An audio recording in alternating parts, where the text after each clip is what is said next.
everybody. Welcome in. It is a Wednesday. That means only one thing. It's time now for Supernatural News and Parashare. It's Darkness Radio on a Wednesday. I'm your host, Tim Dennis. With me is our co-hostess. She's intelligent. She's witty. That's the same thing, isn't it? No, it's two different things. She's also got a great sense of humor. She's easy on the eyes. And ladies and gentlemen, she has not one, not two, not three, but 4 different books out at the same time. I think it's because I believe her publisher likes to kill trees. I think they said that in a press release once. I'm not quite sure. It could be. The Hindustan Times once said Jessica Freeburg wants to kill our charts. She wants to own our charts. She wants our charts renamed in her image. Please stop this American at once, I believe is what they said. We said, no, she's going to assault your charts from now until the end of time. Ladies and gentlemen, here she is. American author, an assault of all literary charts everywhere, assaulter of charts, ruler of worlds, Jessica Freeburg. Jess, how you doing? I'm an international threat, Tim. Yes, you're an international threat, Jessica.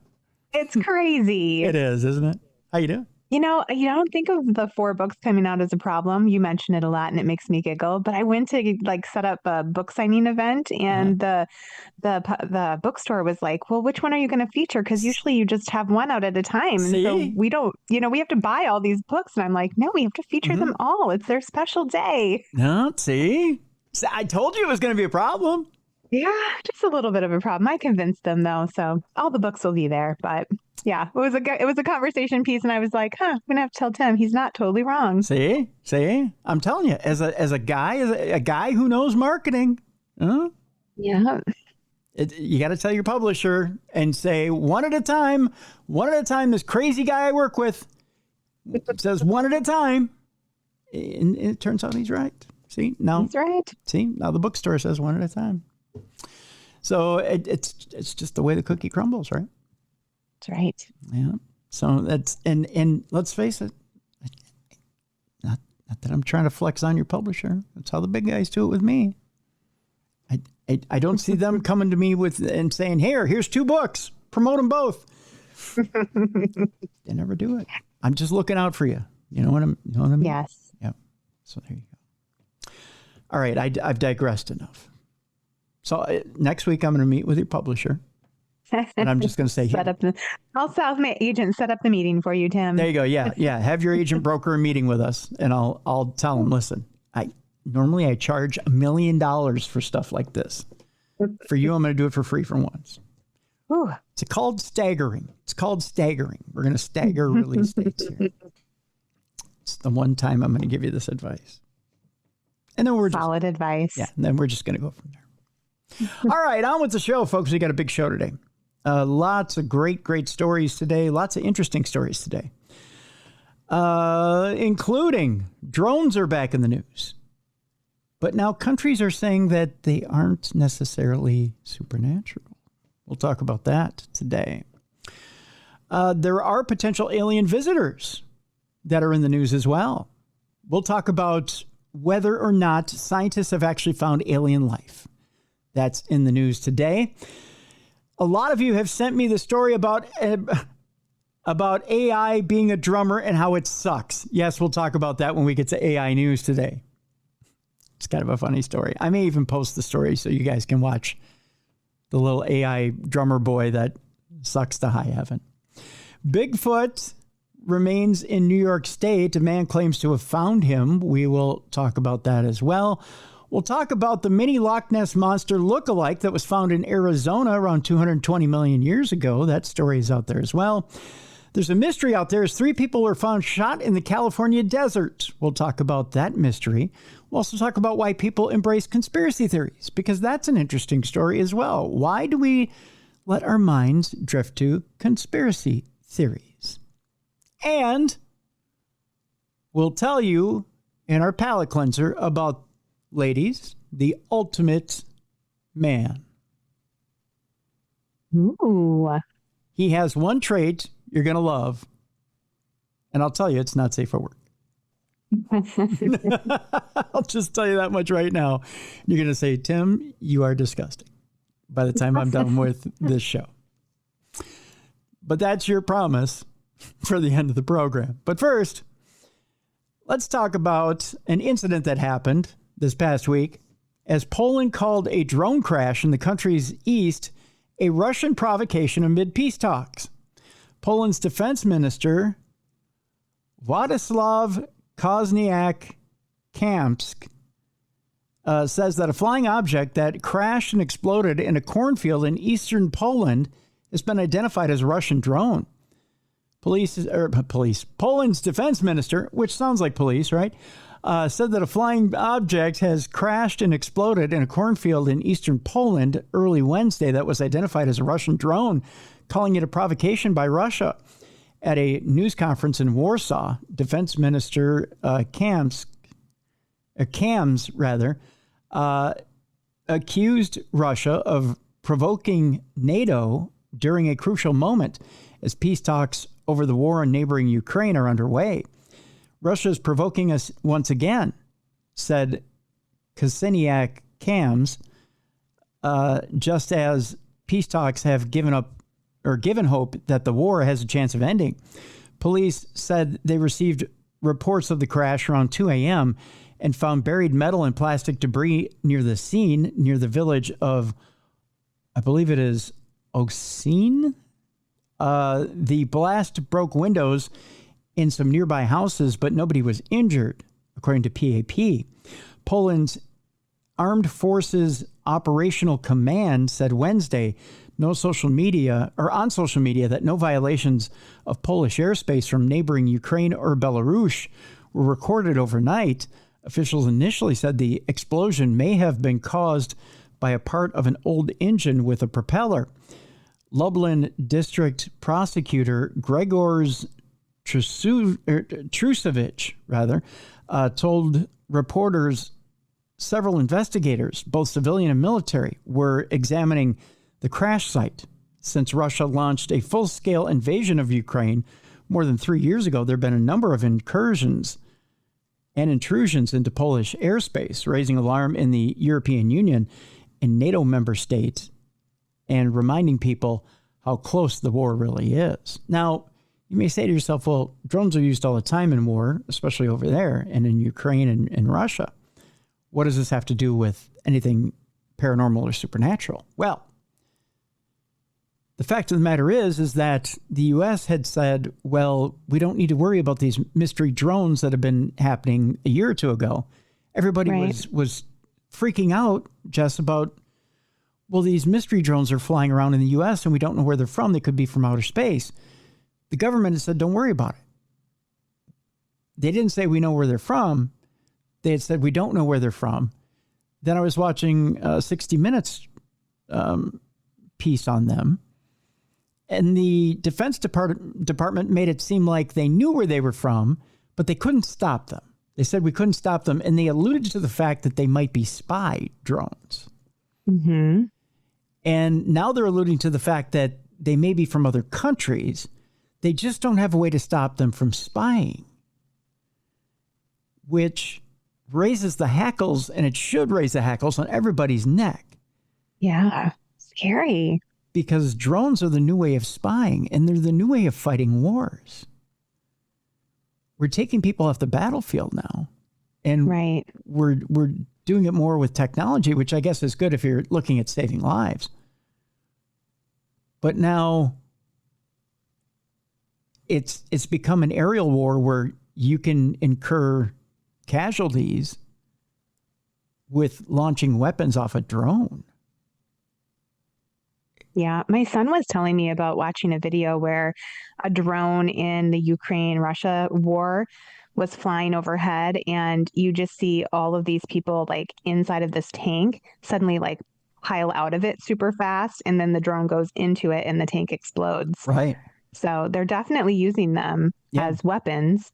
Yep. Reducing casualties on the side that's, using them, but probably increasing casualties on the side where they're using them to kill people, right? Yeah, they're using them as flying incendiary devices. Yeah, so scary. Yeah, and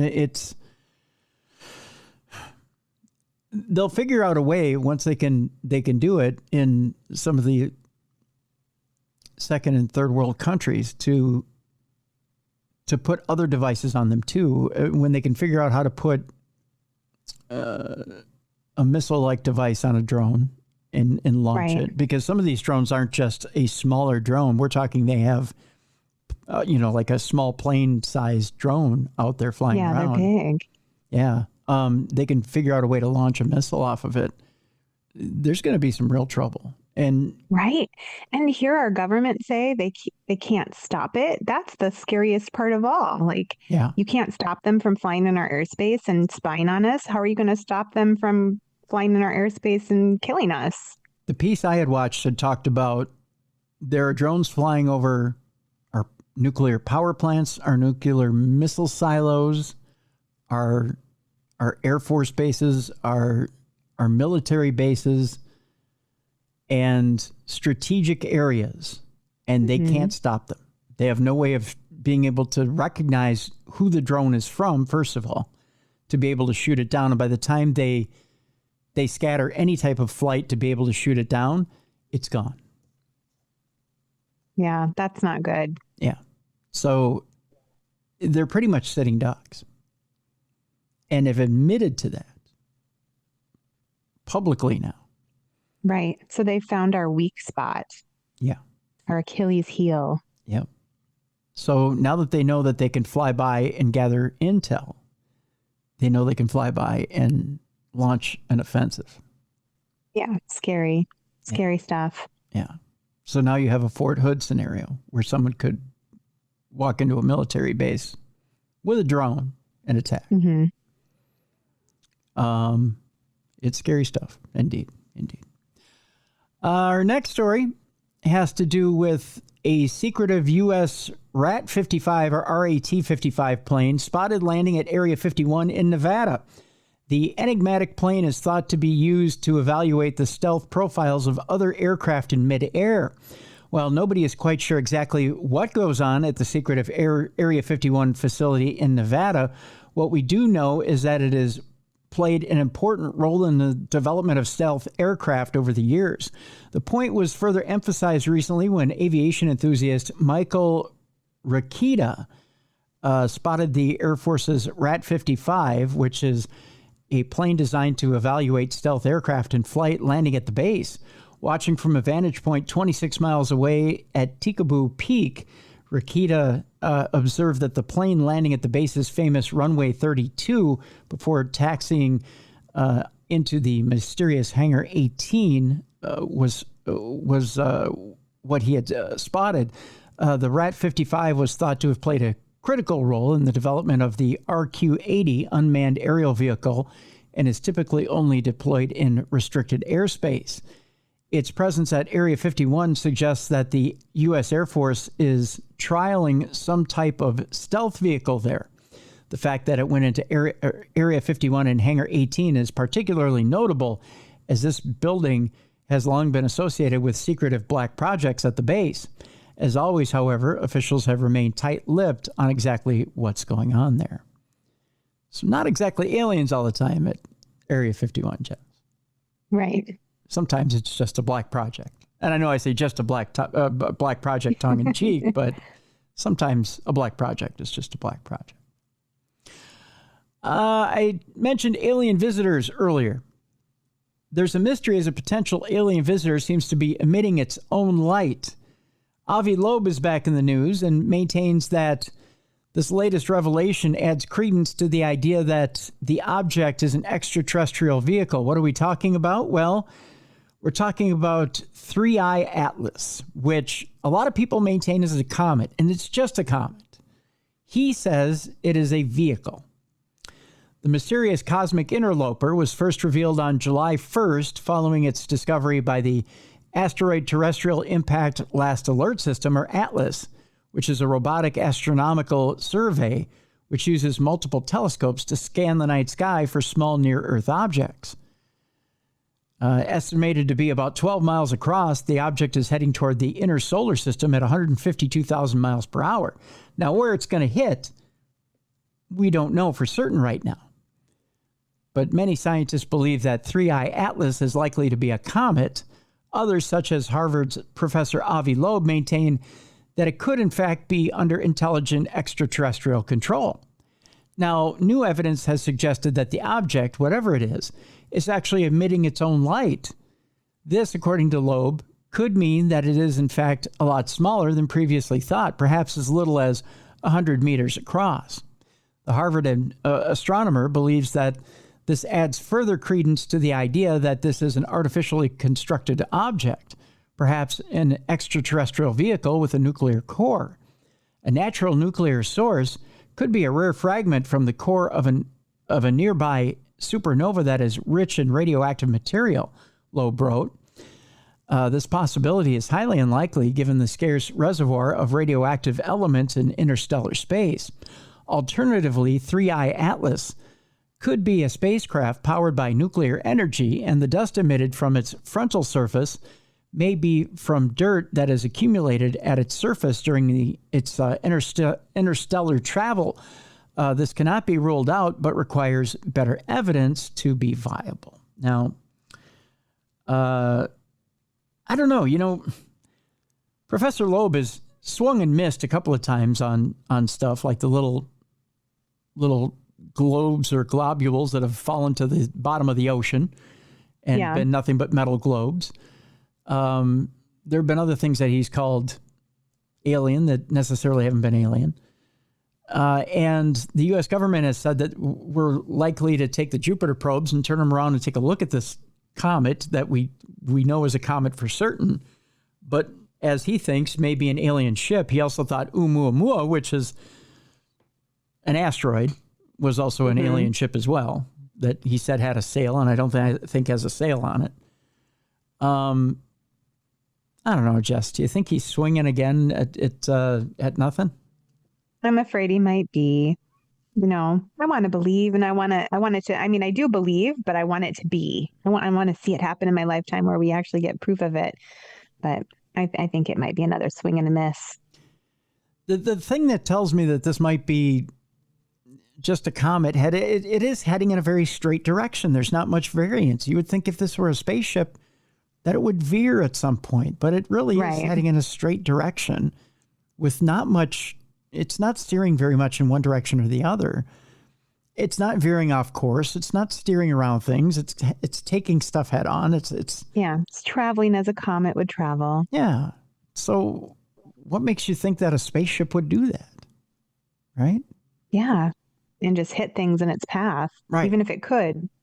Yeah. You would think if it were to see something major ahead of it, it would veer off course or veer around it, or if it had an intelligent pilot behind it.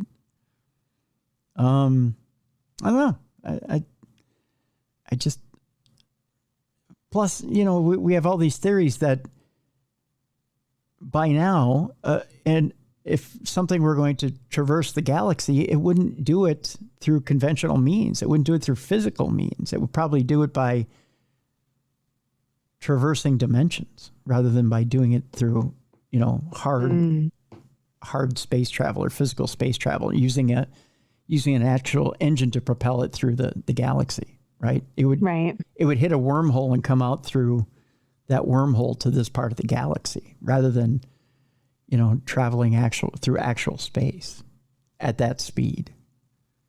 I don't know. Our next story is talking about a nearby dwarf planet that once was a prime candidate for life. New research has highlighted the likelihood that Cirrus would have once provided habitable conditions.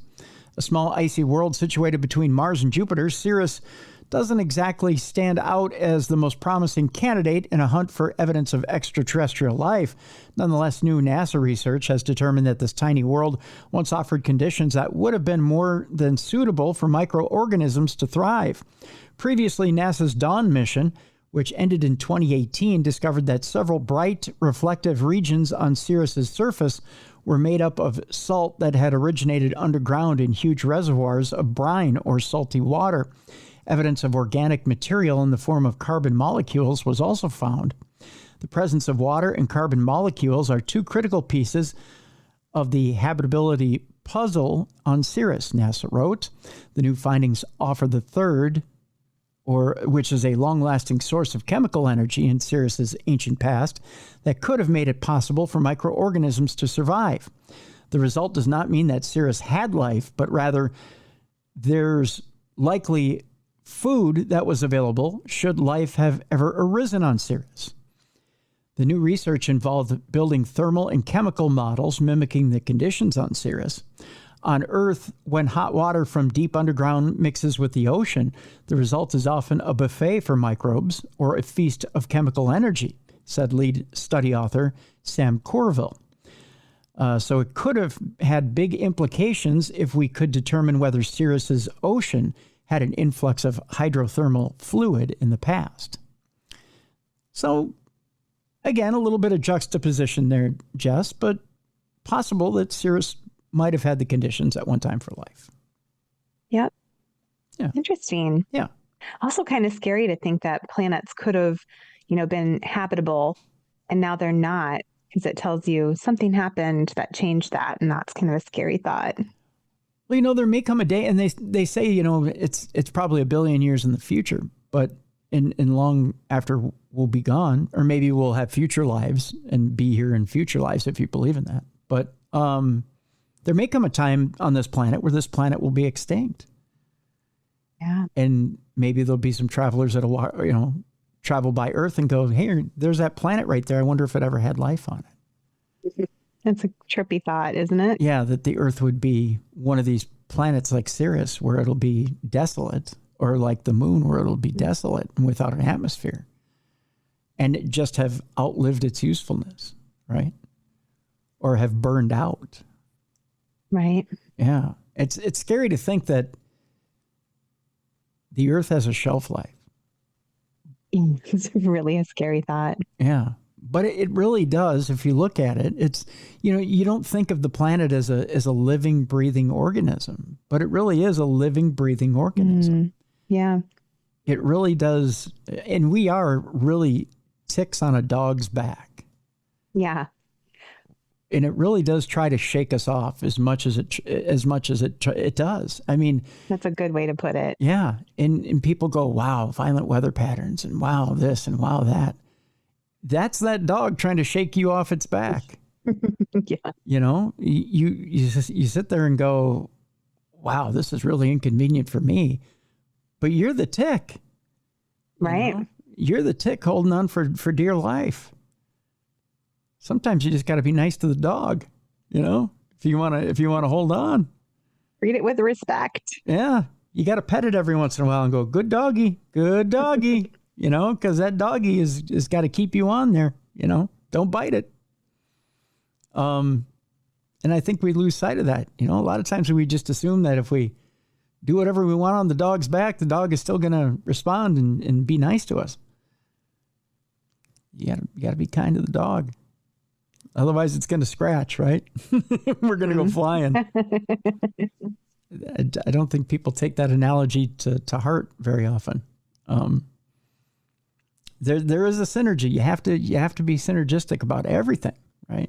There's just a give and take to everything, and sometimes you don't realize that until you're older. That there really is a back and forth to everything. And that's now that you're officially a day older. Yeah, now that I'm officially a day older. I didn't learn that until yesterday, Jess. Yeah, this is new knowledge for me. Yesterday, I was just like plow through everything and then screw it. But today, I'm learning. But the wisdom that came with that birthday. Yeah. It was when I was having my cake yesterday that I was like, you know what? There's really a synergistic thing to everything. Like if I eat this cake. Epiphany. Right. I'm like, I shouldn't eat this whole cake. I should share it with somebody. And then I went, nah. So that was it. Yeah. Mm-hmm. It was a fleeting thought. Fleeting thought at that. Yeah. But it was good cake. Just saying. Yeah. Mm-hmm. Now I want cake. Should I have brought you some? I'm sorry. Yeah. Really not cool that, we live in the same state. We're just different suburbs, just a few suburbs away from each other. Yeah. Where's my cake, Tim? I'm sorry. It was Byerly's cake too. Do you like Byerly's cake? Ooh, I do like Byerly's cake. Oh, I really should have brought you some. Delicious. Okay, well, next year, I'm just going to show up on your birthday. Yeah, you should. I'll just be there with a fork. You should, yeah. Just bring a fork, yeah. And There's ice cream, too. Should I have brought you ice cream as well? Yes, cake and ice cream. You can't have one without the other. Oh, I'm so sorry. Darn it. What kind of a friend are you? I'm sorry. I'm a bad friend. I should have. But I'm glad you had a good birthday. Oh. That's the important thing. Thank you. Yeah, I appreciate that. Yeah. I appreciate that. Thanks. Oh, our next story. Yeah, our next story. A black moon is coming. And no, that's not Diddy mooning us for his after he got out of jail. No. But what exactly is that? Well, an astronomer by the name of Laura Nicole Dreesen is telling us that we need to take a look at some of the different type of lunar events that are coming up. She says there's a lot of buzz online about the August black moon that's happening later this week. Actually, Jess, I'm just going to paint my ass black and show it to everybody out in the just happy birthday to me. Boom. Yep. Yeah. Here's your black moon. There's your black moon. The things you do when you get older, right? You just don't care anymore. That's what I'm going to do. Well, you probably heard of a blue moon before. It's where I paint my ass blue and show you that. That may be the first time you've encountered its ominous sounding counterpart, a black moon. You're not alone. In fact, neither blue moon nor black moon are astronomical terms. They describe the moments within the lunar calendar and our calendar year when they fall out of alignment. So what is a black moon? Well, the current definition has nothing to do with the actual color of the moon. We start by defining some key lunar terms. The moon is full when its whole face or disk is illuminated by the sun. We typically get treated to a nice, bright, full moon at night when the sun and moon are opposite each other with the earth in between, or when someone's been drinking and they just drop trout. That's a full moon as well. Just figured I'd clarify that, right? A new moon is when none of the moon's face is illuminated and the far side is illuminated instead. This happens when the moon is up during the day because the far side of the moon is illuminated when the moon is in between the earth and sun. A lunar cycle, the time it takes for the moon to go from new to full and to new again, is approximately 29.5 days long. Most years are 12 full moons and 12 new moons. But the 29.5 day cycle doesn't fit perfectly into a calendar year. So every now and then, there are 13 fuller new moons in a calendar year. 7 years out of every 19 years, we have 13 full or new moons instead of 12. So a blue moon is when we get a 13th full moon in one calendar year. Conversely, a black moon is when we get a 13th new moon in one calendar year. So there you go. Blue moon, black moon. A lot of moons. Yeah. Because these terms are entirely colloquial, there are a couple of definitions used for these extra moons. One is based on seasons, the other on simple calendar months. So a calendar year has 4 seasons divided by equinoxes and solstices. We don't necessarily have to get into that, but you have your wolf moon, your strawberry moon, your harvest moon. You have some other moons in there as well. I don't want to get too deep into that. That's kind of involved. But essentially, that's what a blue moon and a black moon is. So the blue moon, again, 13th full moon in a calendar year. Black moon, 13th new moon in one calendar year. Learn something new. There you go. There's your blue moon and your black moon. And it didn't involve me painting my ass. So there you go. Is it too late for you to do that, though, Tim? No, I'll do that. Sounds kind of funny. I'll do that after the show. Take pictures and put it on Instagram. We'll see how long it stays up. I'm sure it won't be up for very long. I'll get banned, I'm sure. So I teased you that scientists just proved that all life on Earth follows one simple rule. A new study provides empirical evidence for a rule explored by biogeographers for centuries. Now, this may prove that there's also life on other planets. It says the Earth is home to incredibly remarkable and diverse biomes that host millions of species worldwide. Now, George Lucas has managed to create an entire galaxy far, far away for Star Wars using just the natural wonders mostly found in the state of California. Although life appears relatively well distributed across countries and continents, barring Antarctica, of course, a new study suggests that biodiversity isn't so much an evenly distributed blanket across the planet as it is a core to transition organization. This is the insight gleaned from a new article published earlier this month in the journal Nature, Ecology, and Evolution, analyzing how organisms are divided into biogeographical regions or bioregions across the planet's surface. An international team of scientists from Sweden, Spain, and UK examined the global distribution maps of species across a variety of limbs on the tree of life, including amphibians, birds, dragonflies, mammals, marine rays, reptiles, and even trees. Because of the vast swath of differing types of life, researchers expected that species distribution would vary wildly due to environmental and historical factors. However, what they discovered is that life all around the world proliferates through a very similar process.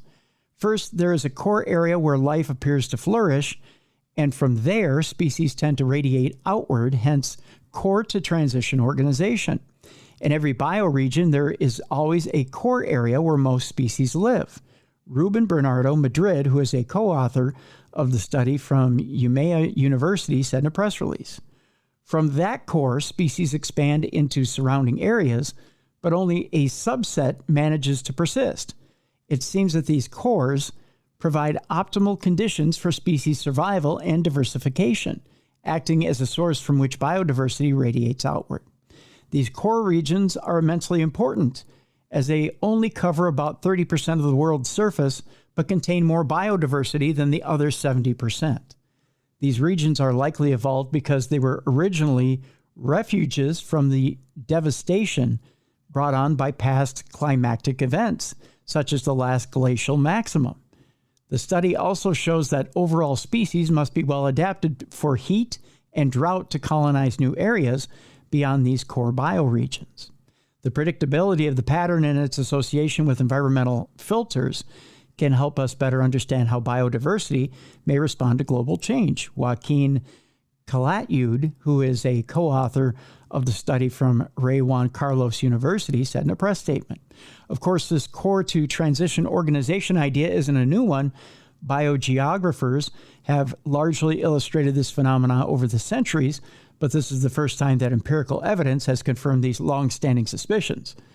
Understanding the relationship between life and these bioregions can help inform conservation decisions while predicting how certain species may respond to new a new type of climatic uncertainty, which is anthropogenic climate change. So, in short, there's always these little areas which spawn out.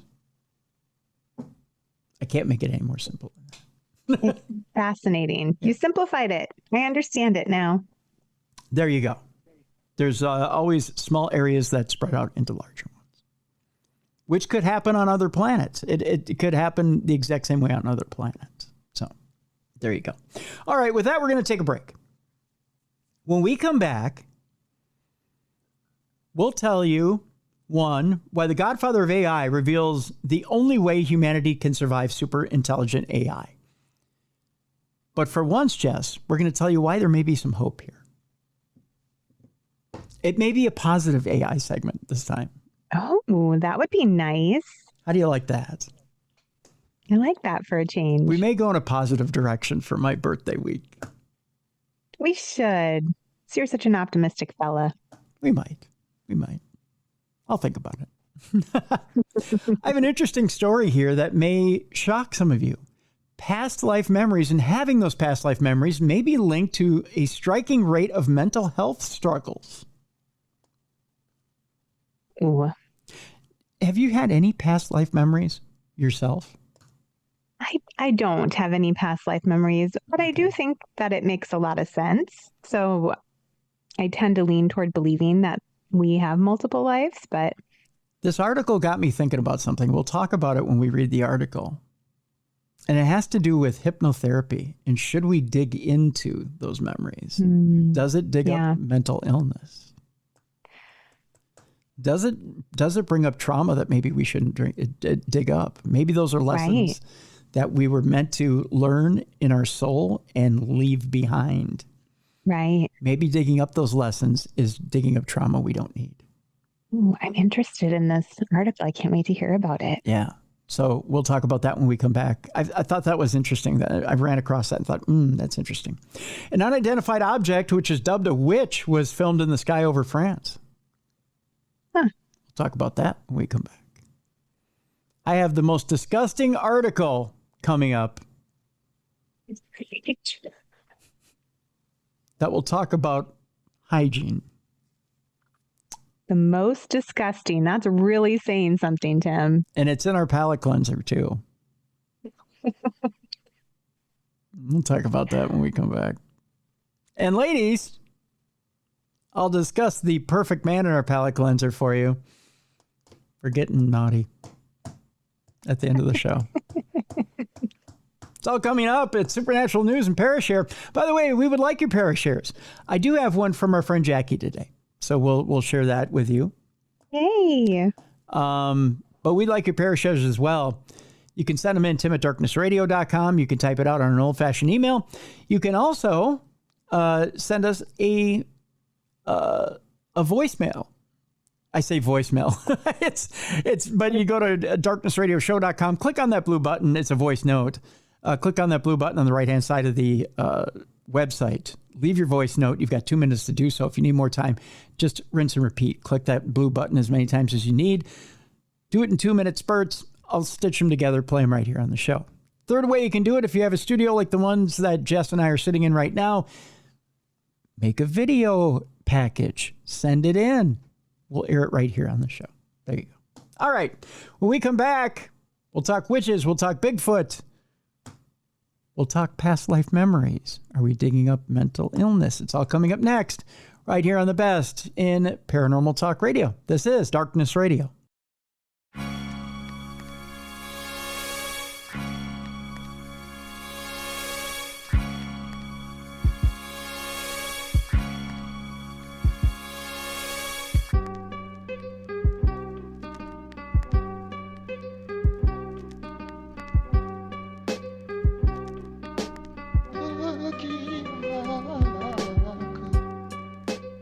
Welcome back to the best in paranormal podcasting. This is Darkness Radio. I'm your host, Tim Dennis. My co-host, Jessica Freeburg, is here. It is a Supernatural News and Parashare Wednesday here on the big program. Jess, I got to tell you a little story before we launch into our next segment. So I'm sitting out on the porch. I've had a hard summer this summer. Although I got my Spuddy back, my little Spuddy buddy. She hasn't made many appearances this summer. Aww. I don't know what her deal is. Although she made a grand appearance, she's been a little shy this summer, right? Hasn't wanted to come out much this summer. She's getting used to being waited on. I know I told you about the little pink bunk bed I got her. She's enjoying that. She's enjoying the bed. She's a princess. She is. She's a very spoiled little princess. She likes her treats in her bed. I know. I'm so pathetic. I'm feeding a chipmunk treats in her bed. I need a psychiatrist. No, it's the sweetest thing ever. I love it. You can't tell me that chipmunk isn't domesticated. And then, so I'm sitting out on the porch the other day. My mom came to visit for a couple days last week for a belated birthday weekend, I guess. So we were celebrating her 80th birthday, and we took her to Cabaret at the Orpheum, and we were sitting out on the porch, and I have my two goldfinches, Steeler and Tweety. They're not mine. They're birds in the neighborhood, right? But they know their names, and they come and they fly up on the banister and they come say hi. And so she was amazed by Steeler and Tweety. But as we were sitting there, Gilbert came by. And Gilbert, I don't see Gilbert very often. But he came by, and my mom was amazed by Gilbert as well, which I just thought was kind of cool. I haven't seen Gilbert very often. But Gilbert is just as big as Spud now. And he looks very much like his mom, which is amazing. Sweet. He's got a little Judy booty. So he's got a, I didn't know that chipmunks had junk in the trunk, but they do evidently. But But yeah, he's got a little Judy booty. But he's surprisingly not that afraid of humans. He should be, but he's not. Right. But he was enjoying just chomping on peanuts in the front yard. But then I noticed something, because I've been putting peanuts up in the bird feeder for the blue jays. And that little shit's going up in the bird feeder, and he's chewing peanuts, and he's throwing them out of the bird feeder onto the ground below. So I have all these shells below the bird feeder. So he's having a little party. He's taking the nuts out of the shells, and he's throwing them out of the... Yeah. And they're all over the ground. Yeah. That's funny. I got a little litter around my hands. Troublemaker. Yeah. So now I got a bunch of shells to go clean up outside. But he's cute. So I'll let it pass. So yeah. But, either way, he makes me happy. That's it. Oh, I did it again. Oh. It means it's time for the AI segment, I guess. All right, Jess, we'll get into this story here. The godfather of AI reveals the only way that humanity can survive super intelligent AI. My guess is with a whole bunch of guns, because that's what they do in the Terminator movie, right? It's just a whole bunch. Makes sense. Yeah, and fire and lava pits. That's. I think that's how we do it, right? I think. I mean, I don't know. It might sound like something straight out of science fiction, but AI experts warn that machines might not stay submissive to humanity for very long. Well, duh, I could tell you that. As AI systems continue to grow in intelligence at an even faster rate, many believe the day will come when a super intelligent AI becomes more powerful than its creators. When that happens, Professor Geoffrey Hinton, a Nobel Prize-winning researcher dubbed the godfather of AI, says there's a 10 to 20% chance that AI wipes out humanity. Notice, Jess, I'm on the positive side of things here. Only a 10 to 20% chance. We have a greater chance of surviving. See? There's an 80 to 90% chance it's all bullshit. I like those odds. See? It's a positive spin today. However, Professor Hinton has proposed an unusual way that humanity might be able to survive the rise of AI. Speaking at the AI4 conference in Las Vegas, Professor Hinton of the University of Toronto argued that we need to program AI to have maternal instincts towards humanity. Oh, that won't be too tough.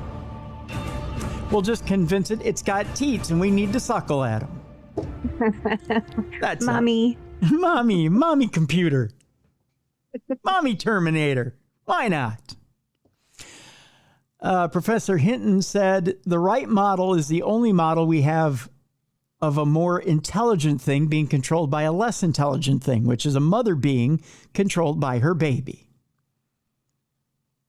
You ever think this guy's into infantilism? Is that kind of? Yeah, I think he's got a little bit of a mommy complex. Mommy complex, yeah. Little Madonna complex deal going on with him. That's the only good outcome, he says.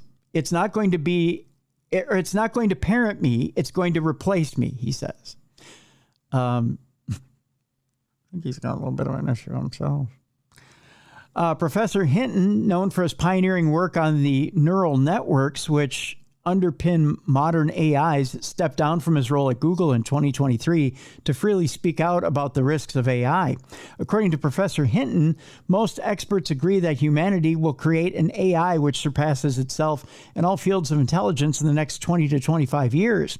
This will mean that, for the first time in our history, humans will no longer be the most intelligent species on the planet.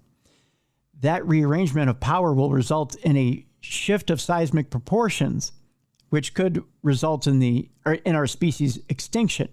Professor Hinton told attendees at AI4 that AI will quickly develop two sub-goals that, if they're smart. One is to stay alive, and the other sub-goal is to get more control. There is good reason to believe that any kind of agentic AI will try to stay alive, he explained. Super intelligent AI will have problems manipulating humanity in order to achieve those goals, tricking us as easily as an adult might try to bribe a child with sweets. Already, current AI systems have shown surprising abilities to lie, cheat, and manipulate humans to achieve their goals. For example, the AI company Anthropic found that its Claude Opus 4 chatbot frequently attempted to blackmail engineers when threatened with replacement during safety testing. The AI was asked to assess fictional emails, implying it would soon be replaced and that the engineer responsible was cheating on their spouse. In over 80% of tests, Claude Opus 4 would attempt to blackmail the engineer by threatening to reveal the affair if the replacement goes through. So, you know, that's wild. It's got morals. Yeah. Yeah. Scary. Given its phenomenal capabilities, Professor Hinton says that the tech bro attitude that humanity will always remain dominant over AI is diluted. That's not going to work, says Professor Hinton. It's going to be much smarter than us. They're going to have all sorts of ways to get around that. The only way to ensure that AI doesn't wipe us out, to preserve itself, to ensure goals and ambitions match what we want, and a challenge that engineers call the alignment problem. Professor Hinton's solution is to look at evolution for inspiration and to what he sees as the only case of a less intelligent being controlling a more intelligent one. By giving an AI the instincts of a mother, it will want to protect and nurture humanity rather than harm it in any way, even if that comes at a cost to the AI itself. Professor Hinton says the superintelligent caring AI mothers, most of them won't want to get rid of the maternal instinct because they won't want us to die. It's kind of shooting high, don't you think? To think that it has a maternal instinct? I don't know. It's all just so trippy to try to think about it and wrap my brain around it. Yeah. Speaking to CNN, Professor Hinton also warned that the current attitude of AI developers was risking the creation of out-of-control AIs. People have been focusing on making these things more intelligent, but intelligence is only one part of a being. We need to make them have more empathy towards us, he said. This whole idea, but empathy is a feeling, and you're asking a machine to have feeling. Well, but even just saying that it's going to want to take over the world is a feeling. Like it's an emotion to want to control something. It's outside the realm of computer. Right. So that doesn't really make sense to me either. Right. Yeah. Yeah, it has to be programmed in that it wants to take over. Right. Yeah. This whole idea that people need to be dominant and the AI needs to be submissive, that's kind of a tech bro idea that I don't think will work when they're much smarter than us, he went on to say. Key figures in AI, such as OpenAI CEO Sam Altman, who once called for more regulation on the emerging technology, are now fighting against overregulation. Speaking in the Senate in May this year, Mr. Altman argued that regulations like those in place in the EU would be disastrous. Mr. Altman said we need the space to innovate and to move quickly. Likewise, speaking at a major privacy conference in April, Mr. Altman said that it was impossible to establish AI safeguards before problems emerge. However, Professor Hinton argues that this attitude could easily result in humanity's total annihilation. He said if we can't figure out a solution to how we can still be around when they're much smarter than us and much more powerful than us, we'll be toast. We need a counterpressure to the tech bros who are saying that there should be no regulations on AI. Elon Musk wants to push technology to its absolute limit from space travel to self-driving cars, but he draws the line at artificial intelligence. The billionaire first shared his distaste for AI in 2014, calling it humanity's biggest existential threat and comparing it to summoning the demon. At the time, Musk also revealed that he was investing in AI companies not to make money, but to keep an eye on the technology in case it gets out of hand. His main fear is that in the wrong hands, if AI becomes advanced, it could overtake humans and spell the end of mankind, which is known as the singularity. Well, I'm glad it has a name that's kind of freakish, freaking me out, making me not want to use words. That concern is shared among many brilliant minds, including the late Stephen Hawking, who told the BBC in 2014, the development of full artificial intelligence could spell the end of the human race. It would take off on its own and redesign itself at an ever-increasing rate. But how do we know it was Hawking who said that, not the computer that he talked through? Ooh, yes.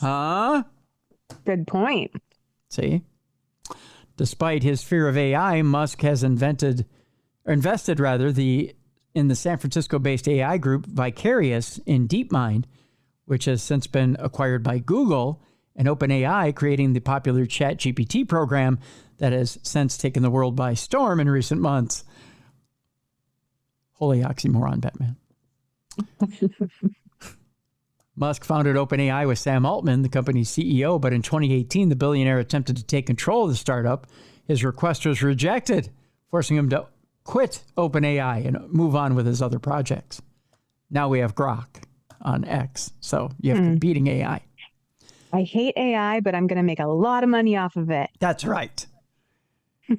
In November, OpenAI launched ChatGPT, which became an instant success worldwide.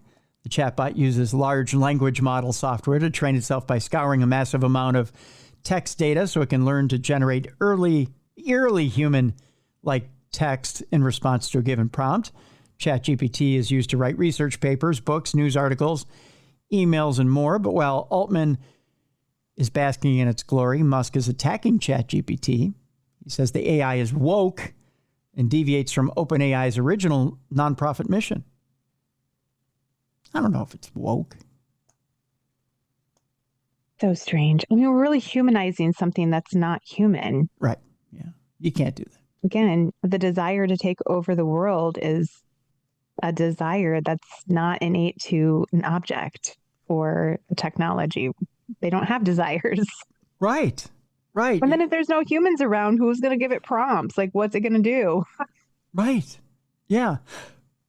You're right about that, Jess. You can't say this has a personality when it doesn't have a personality, right? I mean, you can't say like the iPad in front of me. I can't name it Buster and take it on a walk on a leash and tell you that Buster is going to take over the world when Buster doesn't do anything that I don't prompt it to do. Right. It just seems like we're overly afraid of something that's just, and there's always been things that we use that are smarter than us. A calculator is smarter than me. Right. I don't think a calculator is going to take over the world. Right. It's just, no, I don't know. Yeah. But at the same time, I think we realize the potential for this technology, and it's the potential for this technology that makes it so darn scary. It's what really makes this. I mean, it's the imagination that humans have when we put it into technology that makes us realize how scary the human animal is, and the fact that when we put it into something greater, how devious we are, and when we put it into technology, we can take our greatest fears and amplify them even higher. Yeah. Yeah. And I think, like the big guy kind of benefits when we're all afraid of something that we don't understand. Right. So yeah. I think all this talk of it being scary and eventually taking over the world just benefits people in power, because the rest of us are like, oh, crap. Yeah. Well, I'll give you a perfect example, right? Xylon gas or gas is just gas, right? It doesn't do anything. But you build a chamber and you put a bunch of people in it, it's a killing machine. Right. And you have a holocaust. A gun is just a gun that does nothing until somebody gets the mind that they're going to take it to a public place and kill a bunch of people. Right. Then it's an instrument of destruction. Yeah, we're the scary thing, right. Not the technology. Not the technology. What we could do with it is scary. Right. Not the technology itself. Right. So until we have the mind to do what it is we want to do with it. But it's the fact that we all recognize that there's this part of us that lies deep inside each and every one of us that, well, you know what? We could abuse this, and we could abuse it greatly. Well, now it's time to face the music. How greatly is someone going to want to abuse it? Because it's not that we don't trust ourselves. We always implicitly entrust ourselves to use this with great good. We all think we're great. We all think we're good. We all think we're going to use it perfectly. It's that guy over there that I can't trust. Right. Right? Yeah. Knowing that someday you may abuse it. Right. It's like sending your kids out in the car to drive. I'm not worried about your driving. I'm worried about the other guy. Right. Right. You're a good driver. I trained you well. It's the other guy you have to worry about. Right. Even though your kid may one day wrap a car around a pole or even kill somebody in the car. Mm-hmm. You never know. You can't say that Right. they won't. But it's that guy over there. It's the imaginary that guy over there who's going to one day kill the world with the technology. When we all know it could be anybody. Even yourself. Yeah, we all have shadow parts. That's right. They're in there. That's right. Good way to put it, Jess. Speaking of shadow parts, we all know AI is not a musician. I think that's safe to say. I don't think the talent comes from it. I don't think it comes down from a machine. Again, the machine is just it's the instrument, not the creator. But this seems to be the most popular story that's been sent to me this week. We're going to meet the robot drummer. Scientists trained an AI to drum like Linkin Park and AC/DC, but it sounds like it needs plenty of practice to do that. I'm going to see if I can pull up this video and play it for you. I don't know if you'll be able to hear it or not here, Jess, but I'm going to give it a shot here. Here is a clip of what it sounds like. I'm going to read the story a little bit, and then we'll see if we can play it here. Humanoid robots can pick up objects, run, and even play sports to a limited degree, but they can master the rhythm of a drum kit? Well, thanks to new research, they sort of can.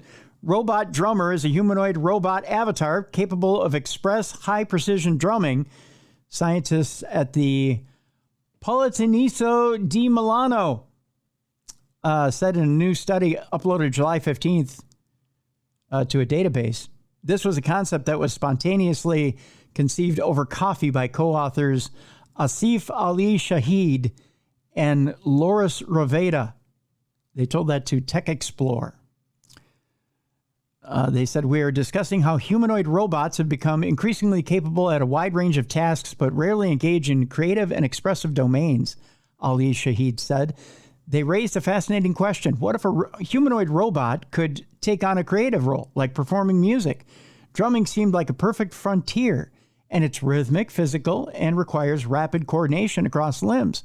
It's a good theory, but does it work? Robot Drummer isn't a robot itself. Rather, it's a simulation that uses the G1 Unitree robot as a model to build a system that a future humanoid robot could eventually use. The 3D visualized G1 robot plays a color-coded drum kit. Here's the video that's on YouTube for Robot Drummer. You can look it up yourself. I may even put a link in the description of this program so you can watch it yourself. But let me see if I can pull up an example here of the Robot Drummer. Let's see. Okay. Let's see if it'll play here for me. And if we can get this to play. Can you hear it? No. Okay. I'm going to play it for our audience here for a moment. Okay.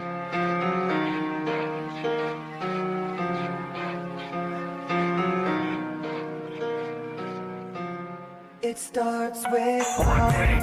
I don't know why. It doesn't even matter how hard you try. Keep that in mind. I designed this product to explain in due time. All I know, time is a valuable thing. Watch it fly by as the pendulum swings. Watch it count down to the end of the day. The clock takes life away. It's so Oh, this thing is not on time. Watch the time go right out the window. Trying to hold on to didn't even know or wasted it all just to watch. Now it's starting to catch up. I kept everything inside, and even though I tried, it all fell apart. What it meant to be will eventually be a memory of a time I tried. So that's a little example of what it does, but boy, it's bad, Jess. I'll post the entire video online in the description of the show so you can watch the entire deal. It's bad. We'll just put it that way. It's bad. Yeah. AI not meant to. So we're not replacing drummers with AI. No. Your job is safe. That's right. Your job is safe out there, drummers. Keep drumming. Keep on drumming. Keep on drumming. Keep the music alive. brother, sister, whoever's out there drumming. Because it ain't happening through AI. I mean, there's drum machines out there that keep the time, but Yeah. But it ain't happening that way. No. All right, let's get to Parashare here. Jackie sends in a story about her summer from hell. It was supposed to be only taking 3 full summer courses, or she was only supposed to be. First of all, again, this is how you send in your Parashares. Either one, email me, tim@darknessradio.com. 2, go to the website, darknessradioshow.com. Send us a voice note. Click on that blue button on the right-hand side. You got 2 minutes to do so. 3, if you got a studio like this one, send us a video note. We'll play it here on air. Okay. Jackie says she was supposed to be taking 3 full summer courses so she could graduate college the next semester. This was daunting enough, but then my living situation compounded it. Here it goes. A little background. I had moved back to my boyfriend's hometown where he had a good summer job while we were both in college. We had secured a summer sublease and all was a go to move for the summer. 2 weeks before we were to move in, the rental fell through. My boyfriend had grown up in this town and started putting out some feelers. This was long before any sort of World Wide Web was even a thing, so we relied on friends. We found some friends of friends that were looking for another room to be filled in their house that summer. We were assured it was a big house, and when we heard the dimensions of our room, we were excited and we thought we won the lottery. Bigger than some efficiencies we had even lived in. The walk-in closet was almost bigger than some rooms we had lived in.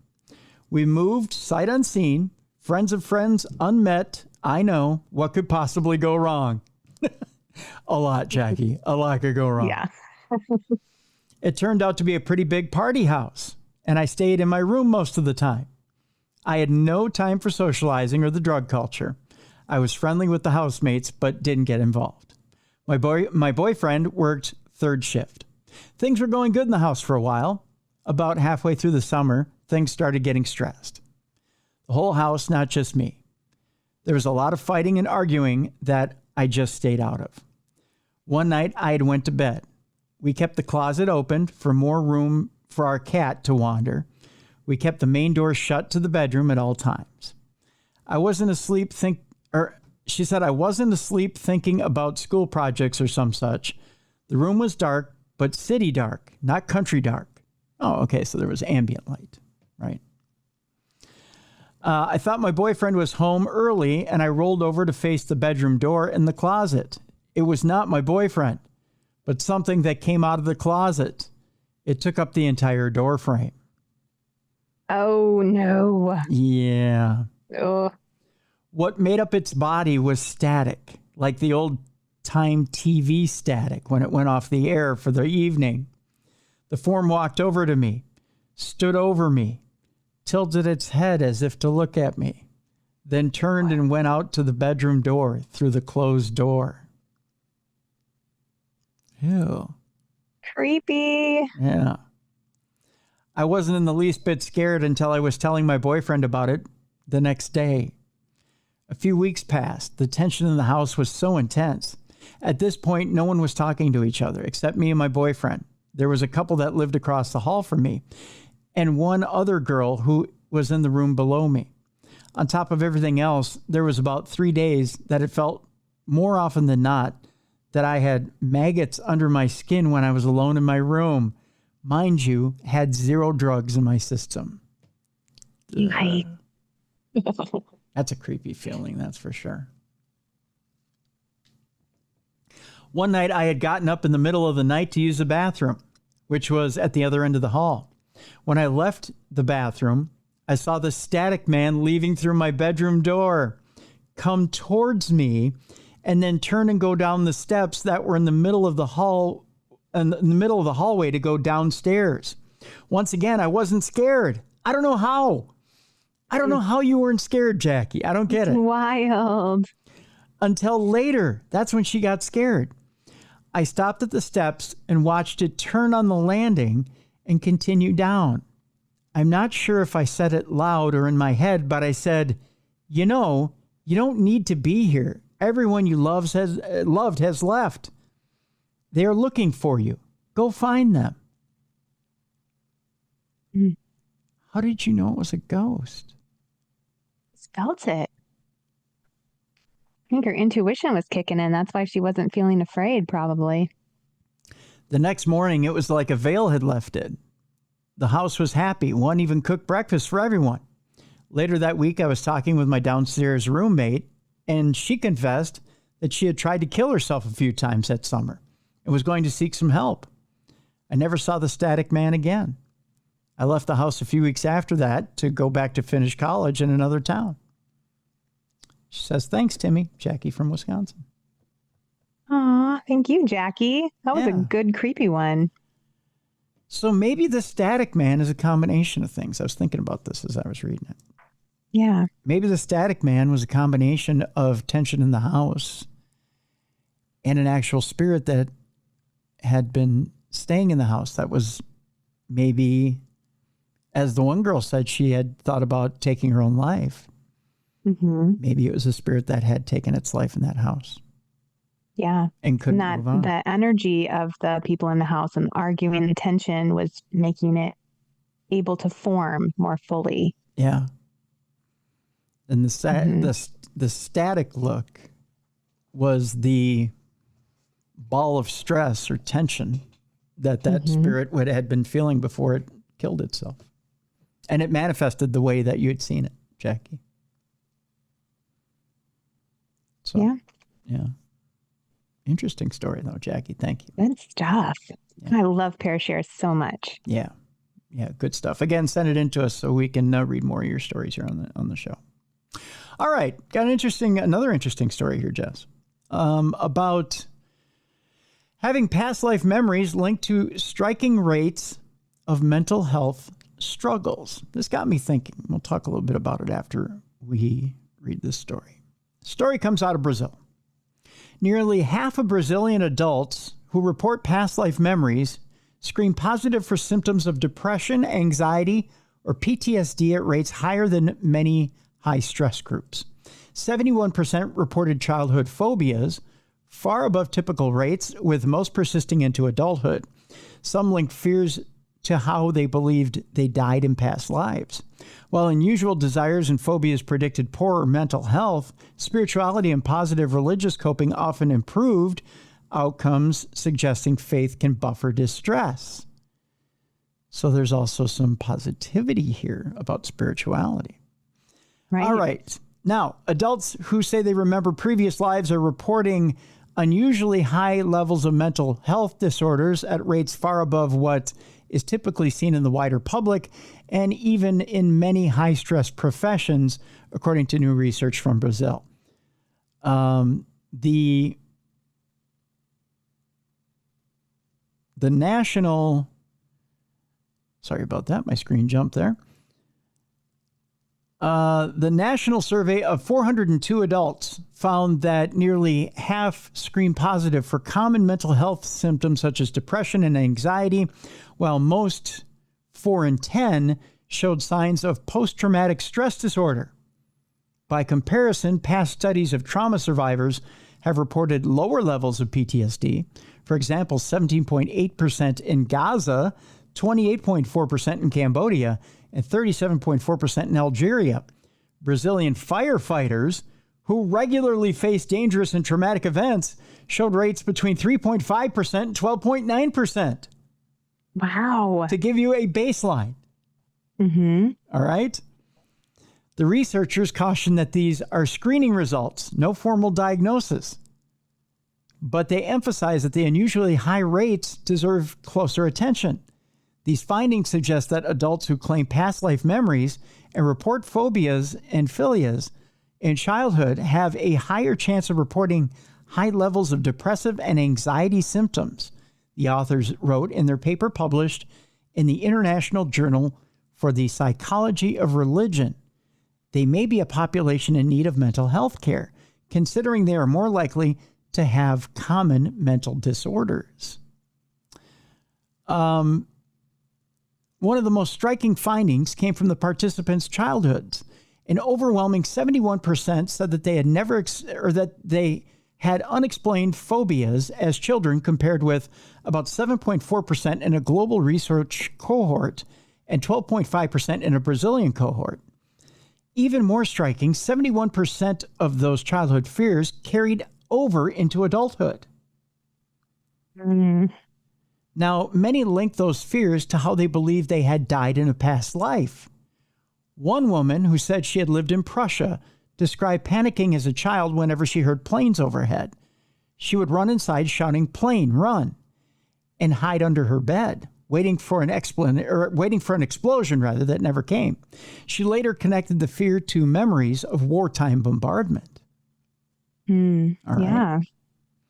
Beyond fears, about 30% of participants reported unusual urges or desires at a very young age, such as cravings for tobacco, alcohol, or even early sexual behaviors. One participant believed she had been a psychopathic man in the 17th century and recalling experiencing desires for tobacco and sex starting at age 4. What? Yeah. Yikes. Now, who's reporting these past life memories? The people who reported past life memories look very different from Brazil's population at large. More than half of them identified as spiritists, or a religion that embraces reincarnation, compared to about 2% of Brazilians overall. 2/3, or 68%, held college degrees, compared with just 16% of the general Brazilian population. Nearly 8 in 10 were women, and 93% said they believed in reincarnation. The memories themselves often began spontaneously in late adolescence or early adulthood at around age 20 on average. They span from prehistoric times to the 20th century and across 23 different regions of the world. Most stories described ordinary, often difficult lives filled with hardship and not glamorous pasts. About half of participants also reported birthmarks or physical marks that they believed matched fatal wounds from previous lives. So they believed they had physical evidence to back up these past lives. Interesting. Now, religion and spirituality played a double-edged sword. On one hand, unusual childhood desires and lingering phobias strongly predicted worse mental health. On the other, most spiritual practices seemed to protect against poor outcomes. People who reported higher levels of spiritual practice, forgiveness, and positive religious coping strategies tended to score better on happiness and mental health scales. In contrast, those who used negative religious coping, such as feeling abandoned by God or believing their suffering was divine punishment, had worse mental health, which I find interesting. Yeah.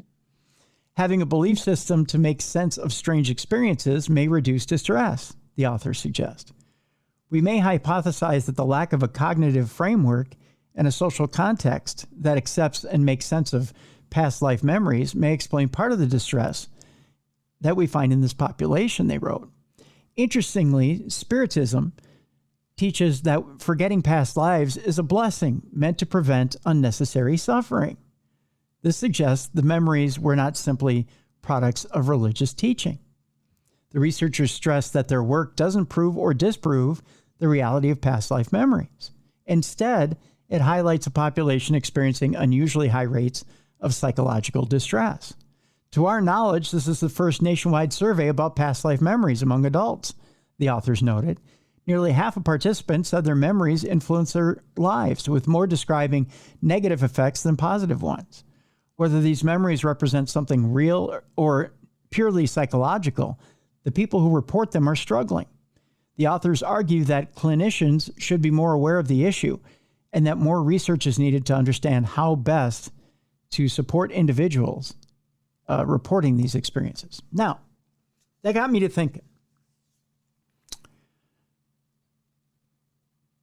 When we do past life regressions, when people want to go forward and know about past lives, who don't remember these, and the last line of this article says something really important, and that is the religion of Spiritism teaches that forgetting past lives is a blessing. Most people don't remember their past lives. Right. There's a reason for it. And Spiritism teaches that forgetting past lives is a blessing meant to prevent unnecessary suffering. In other words, you've learned your lesson in that life. You've moved on. You've learned the lesson in that life. Now you're in a new life. It's time to learn new lessons, right? Right. If you're going back and you're reliving past lives, if you're bringing trauma forward into this life, if you're reliving what you lived in that life, what is that saying? Yeah, you would think that the soul would get, into that higher plane and then, I don't know, almost like taking a shower, like wash away the muck before it comes back into the next life. So it's not bringing anything negative with it into the next incarnation of, their journey to enlightenment. I guess, kind of see like coming back in different lives as learning lessons and new things. Why would you bring the desire for nicotine and sex as the former psychopath into your next life? That doesn't make sense to me. Unless you need the tools from a past life for something in this one.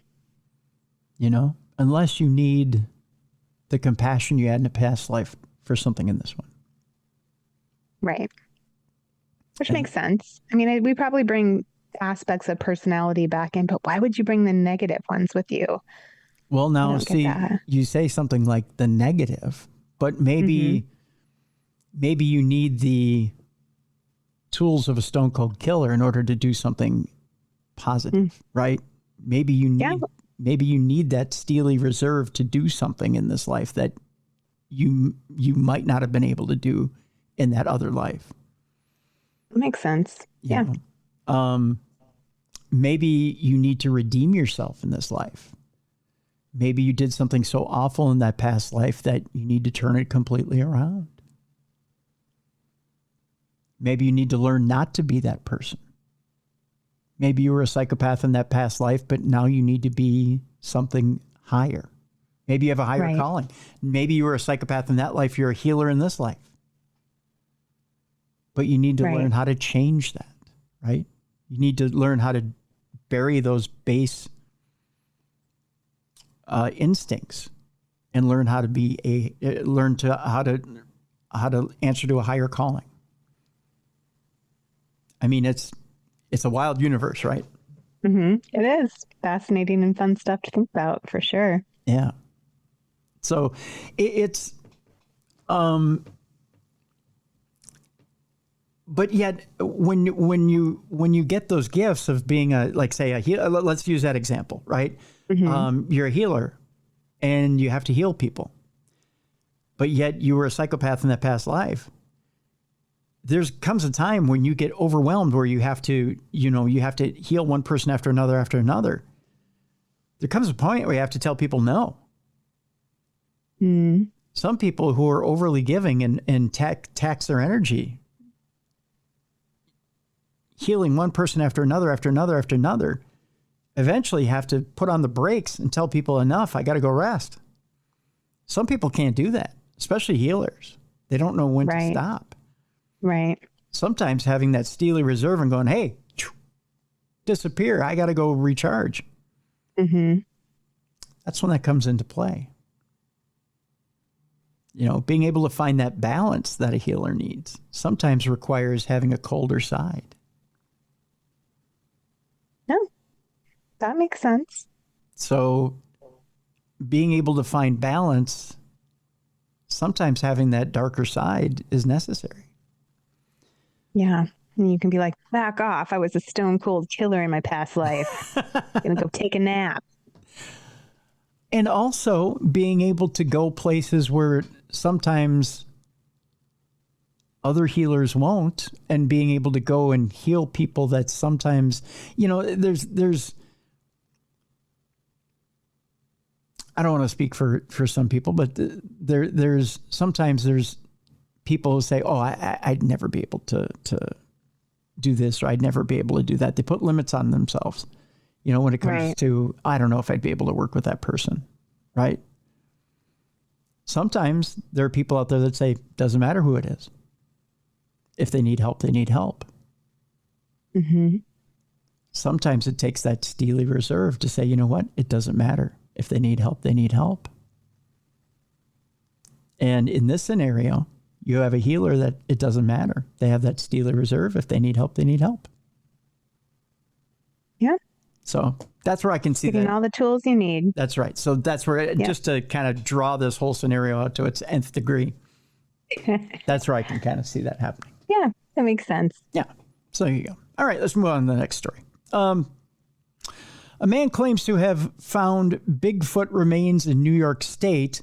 A team headed up by a self-professed Bigfoot expert has allegedly discovered the remains of one of the creatures. The dubious claim comes courtesy of Charles Snake Stewart. That's a heck of a nickname. A Bigfoot enthusiast and father of three who spent years investigating the mystery within the Adirondack Mountains region. According to reports, the team discovered a Bigfoot corpse in the woods, and now it is seen on display at the Horticulture Building at the Great New York State Fair from now until September 1st. Fascinating. Yeah. The creature, which has been nicknamed Dak, is said to be 8 foot tall, muscular, covered in thick brown hair, and has facial features described as a mix of human and ape. I don't know that I believe this. I guess so. An analysis of its scat is allegedly revealed that it is an omnivore. It eats both meat and plants. And if this all sounds too good to be true, however, that's likely because it is. Critics argue that the corpse is little more than a costume and a mask. The fact that it is necessary to purchase a ticket to get in to see the thing doesn't exactly help. I tell you what, I got a video of this thing, and I'll post it in the description of this program so you can watch it. Fascinating. Yeah. What do you think? Legit? I'll let you guys decide. I'm not It's a loaded question, I can tell. I'm not going to say anything. I'll let you guys decide. You can watch it for yourself. In the description of this program, you tell me. You tell me if you'd pay for a ticket. But we'll leave it at that. Our next story has to do with a mini-loch-ness monster lookalike that lived in Arizona around 220 million years ago. Which begs the question, then why aren't there more out there like this? We're going to meet Strophius oligos, which is a real aquatic reptile from North America that looked a lot like the legendary Nessie, only substantially smaller. And I tell you, when you get a look at the picture of this thing, Jess, or supposedly what this thing looks like, you could go, oh yeah. Ooh, It yeah, does kind for of look sure. like Nessie, doesn't it? So, yeah. Wow. Yeah. That's supposedly what the thing looks like. The mythical Loch Ness Monster now has a little sister, a tiny aquatic animal that lived in the Triassic period around 220 million years ago. Discovered from fossils from Petrified Forest National Park in Arizona, the new species represents a new taxon of, I believe this is Tanostrophidae, which is a type of real ancient reptile. Sorry, Nessie. That's recognized by its long neck.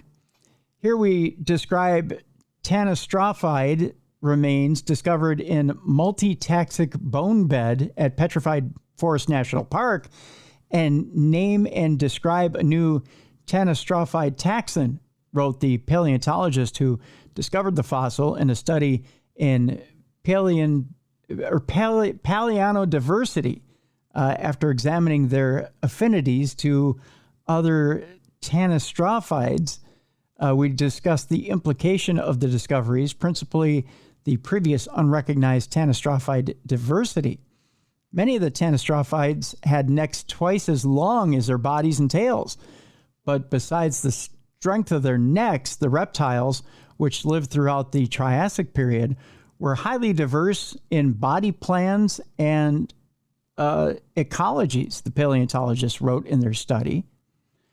Indeed, while some Tanostrophids were small lizard-like animals, only around a few feet in length, others were around 16 to 20 feet long. And while some were suited to life in the water, others adopted a different lifestyle. And while other Tanostrophids included taxa interpreted to be aquatic, terrestrial, and potentially even gliding, the paleontologists wrote in their study. Of course, North America saw its fair share of strange species throughout the Triassic, including some of these long-necked animals. But up until now, the remains of the tanistrophides have been remarkably rare in the region.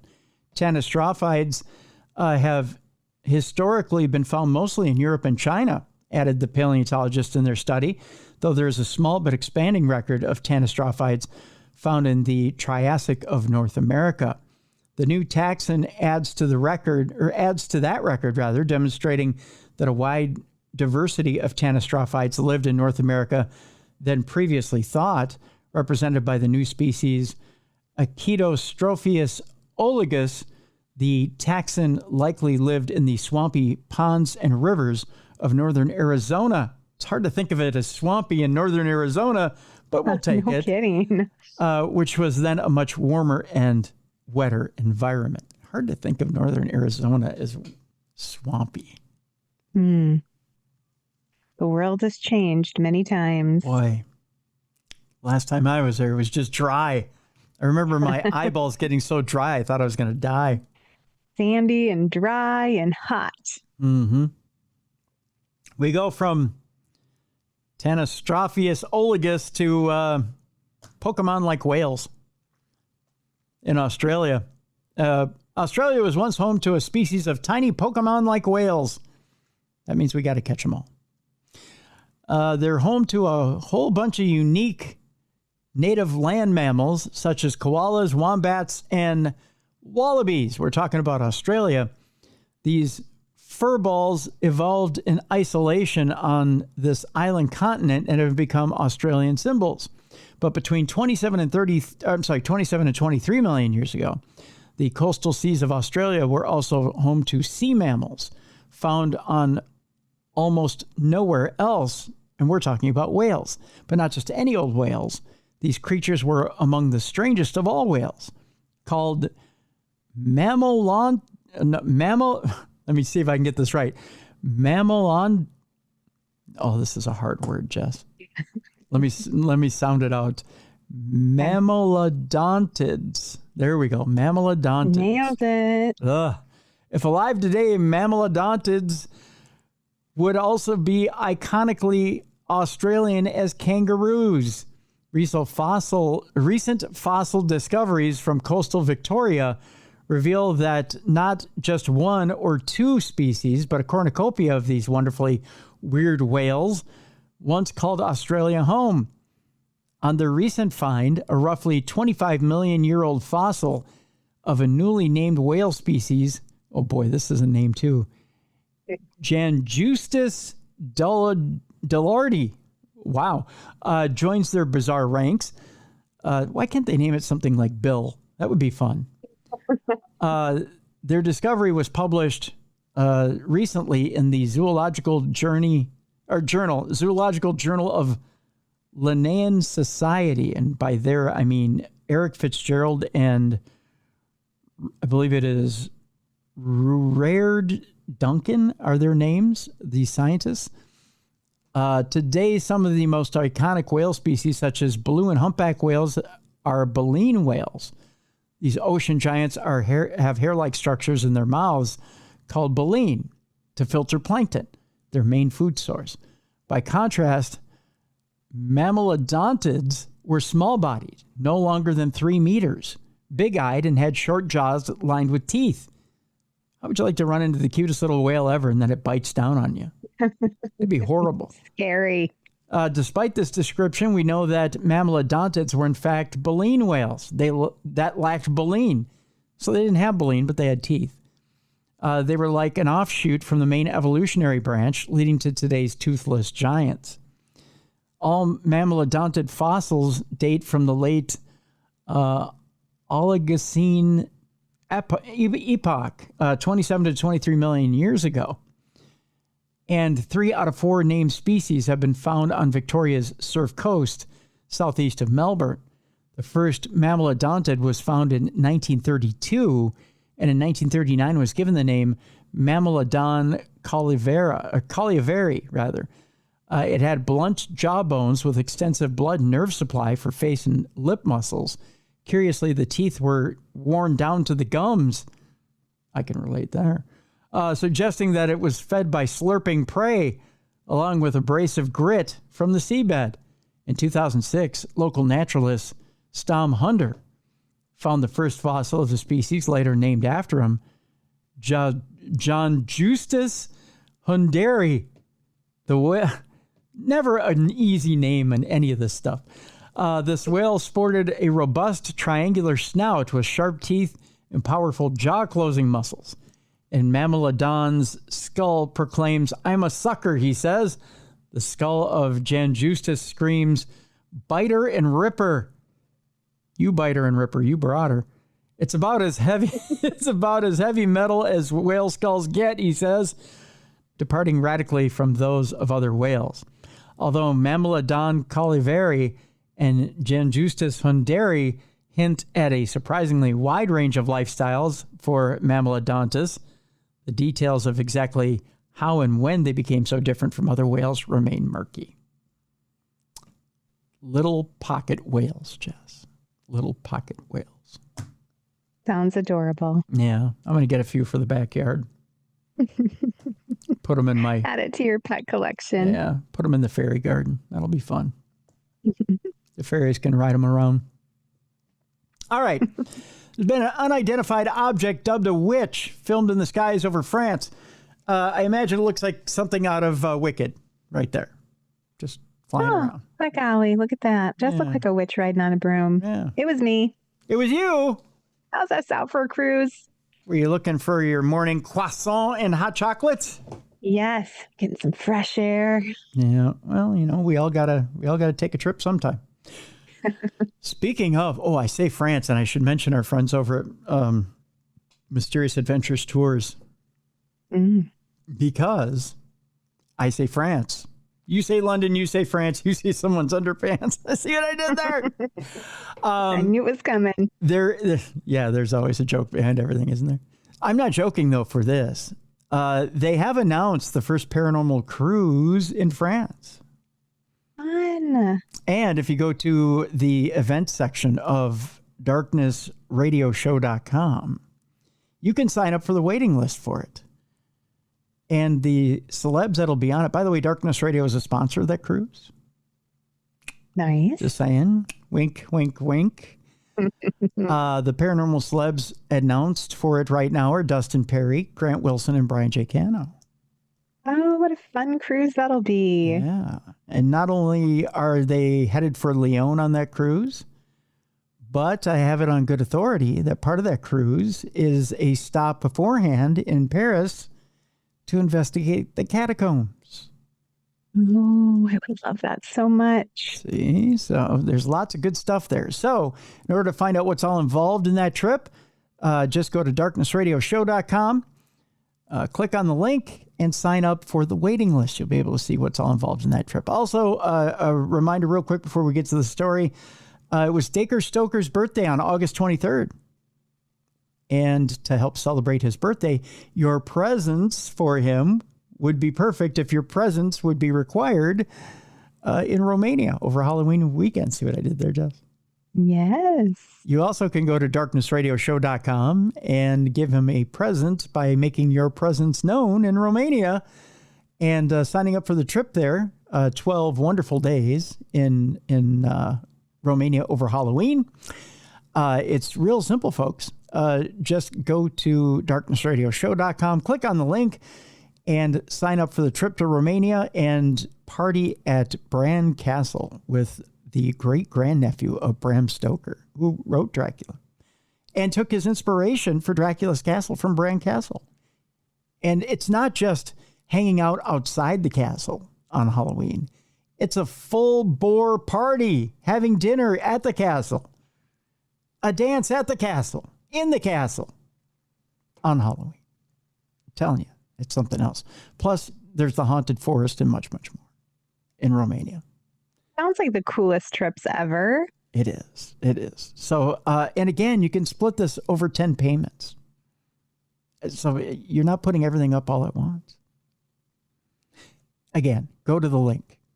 darknessradioshow.com, click on the link, go to Mysterious Adventures Tours, find out more. All right, so now, again, witches, France. Let's find out more, shall we?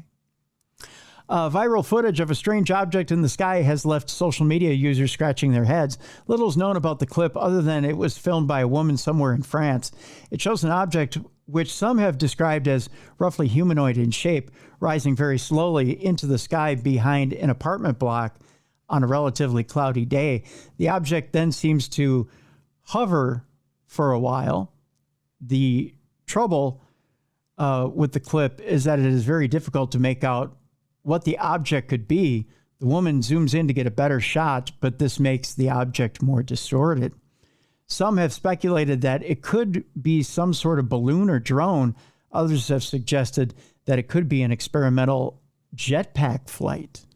I'll tell you what, I'll post this article as well in the description of the program so you can take a look for yourself and see exactly what it is we are looking at. All right. Next story that we're going to take a look at and see for ourselves. 3 people were found shot, Jess, in the California desert, and they have no idea as to what's going on. The victims, who were found in 2 separate vehicles, had been shot to death by persons unknown. Authorities are currently investigating a murder mystery. 2 men and a woman all shot to death in 2 cars in the remote Californian desert last weekend. Officers had initially received a call out on Sunday and discovered a 65-year-old woman gunned down inside her vehicle, as well as 2 men who had been killed in their SUV. Both vehicles had been traveling westbound behind one another on Avenue Q. An investigation of the scene indicated that the suspect had approached in another vehicle from the west and had then fired multiple rounds in the cars before fleeing the scene. As things stand, the police have been unable to determine who is responsible and even why the victims have been targeted. We're asking the public's help if anybody knows what occurred out here, said LASD Lieutenant Steve DeJong. Investigations remain ongoing. Kind of a bizarre, weird, and scary story at that. And with that story, Jess, we ask the question, why people embrace conspiracy theories in the modern world? Right, indeed. There's so many of them, and people are really passionate about them. Well, and it's a thing now where people can't just bring up a conspiracy theory and take a surface look at it. It's either deep rabbit dive or nothing, right? Yeah. You got to go all the way down the rabbit hole or nothing, right? Yep. Even when I do my conspiracy theory talk, I can't keep it to an hour. No. I can't say to people, let's take just a quick cursory look of a conspiracy theory and then move on. Because people go, but what about, right? Right. I can't just say, well, let's just take a brief look, folks, and let's move on. What about this theory? No, but Tim, okay, but there's this clip you got to check out on YouTube. Mm-hmm. Let's just take a glance and move on, right? It's the passion that comes behind the conspiracy theory. There's some researchers that have taken a look exactly at what causes someone to begin believing in conspiracy theories. Robin Caniford, Stephen Murphy, and Tim Hill, all psychologists, have long considered how a tendency towards irrational thinking or particular personality traits might predict people's interests in conspiracies. Yet these individuals, I might take umbrage with this article, but I'll throw in my 2 cents at the end. Yet these individual factors do not explain the group processes through which conspiracy theories are extending their influence and impact. Over 5 years, these psychologists sought out and got to know people on the cusp of becoming conspiracy theorists. And the results of their new study shows that a sense of community activism is attracting people to these ideas. Indeed, contrary to the stereotype of isolated keyboard warriors who have gone down the rabbit hole, conspiracy theorists are becoming organized, recruiting supporters, picketing vaccination centers, and vandalizing telecommunication and traffic infrastructures. Their research examined the growing interest in conspiracy theories and how associated activism emerges. Immersed research with conspiracy theories is rare, but revealing their status as researchers actually allowed them to build relationships with people and shared insights to what motivated their involvement. In particular, they spoke to people about conspiracy theories concerning 5G technology, COVID-19, 15-minute cities, and low-traffic neighborhoods. They also took part in online discussions and traveled to the UK to sit in on public meetings and conferences. Ultimately, their insights revealed how people tend to follow pathways from initial interest to community engagement and potential activism. They say belief in conspiracy theories is often initiated by traumatic life events, job losses, or the death of a loved one, and can trigger anger and suspicion toward public services, authority figures, and experts. This is especially so if people feel that the tragic or destructive events that affected them could have been averted, and these emotions can motivate a search for answers. When conspiracy theories claim to explain painful personal circumstances or wider fears over COVID-19 or climate change, people can experience awakenings. These are moments of insight during which people come to believe that the causes of their problems lie with secretive groups which control society. One person that they spoke to described conspiracy theories as enabling them to access the way the world really works, as if a light was switched on in my head and I could see things clearly. People rarely experience their awakening in isolation. In online group chats, people discover others with similar problems. In public meetings, belief in various theories are boosted by interactions where people discuss their suspicions over who is to blame for particular issues. In the process, these groups feed off their common emotions, building an atmosphere of energy and excitement. The loss of traditional meeting places such as pubs and high streets, along with high levels of loneliness, may be driving people to look for new forms of connections and meaning. The people that they spoke to expressed surprise at the social connections that they had found through these communities. As one participant put it, there's a lot of support out there for people who are doing their own research. There's always someone wanting to hear more, building on the work of others, giving each other support, and there's a real buzz in this community. Conspiracy theories don't merely offer explanations for events, but they say there are resources for communities that provide identity, purpose, and belonging. These benefits may explain why it is so difficult to talk people out of their beliefs in conspiracy theories. Indeed, when conspiracy communities generate common interpretations and shared emotions, conspiracy theories can resonate powerfully, making them seem more real than they actually are. The effect is compounded by the way which conspiracy theories invite believers to build on ideas by doing their own research. The internet serves as a vast database where conspiracy theorists can discover articles, documents, and scientific reports to support their claims.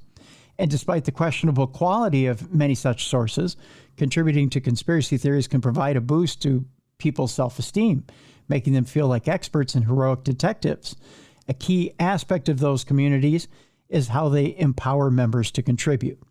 Yet beyond generating more theories, conspiracy communities are becoming organized networks for protest and activism. Given that conspiracy theories raise suspicion and anger over people's problems and point the blame at particular targets, these researchers found believers can feel compelled to take part in protests. For example, some claim that the urban planning concept of 15-minute cities is part of secretive government schemes to limit citizens' movement.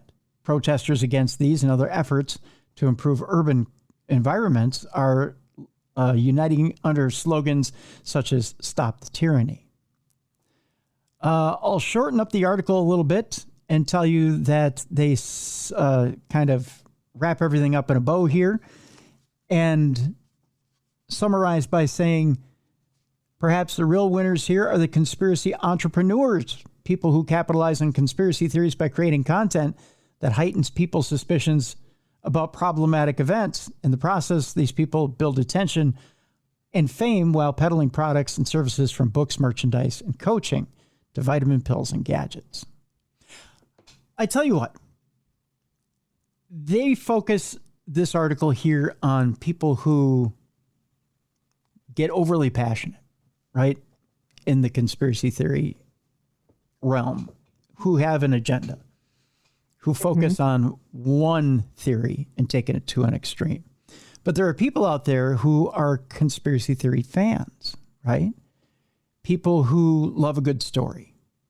And I think that's what's at the basis of a good conspiracy theory, is that there's a good story. And the one thing we're missing in society these days are good stories. I think we're all looking for a good story. And the thing about a good conspiracy theory is that it's like, remember just the old build your own adventure or choose your own adventure, where you could go down one rabbit hole or another, and you could create your own adventure and you could choose the path you go down. That's what a good conspiracy theory is. Because you start down one road, and depending on what you believe, you can choose the ending, right? The JFK assassination is that way. You choose who killed Kennedy. You don't. I think some of it too is that people are just, we really want to make sense out of things. And there's just a lot of things that we don't have all the answers to. So we try to find the answers to why things are what they are, how something happened, and what's the, what caused JFK to get shot, So then that's where these conspiracy theories come in. And there's usually like a little kernel of truth in a conspiracy theory that's enough to start that snowball rolling down the hill. A very loose kernel. But, I was watching, it was last night, as a matter of fact, as I was gathering the news stories.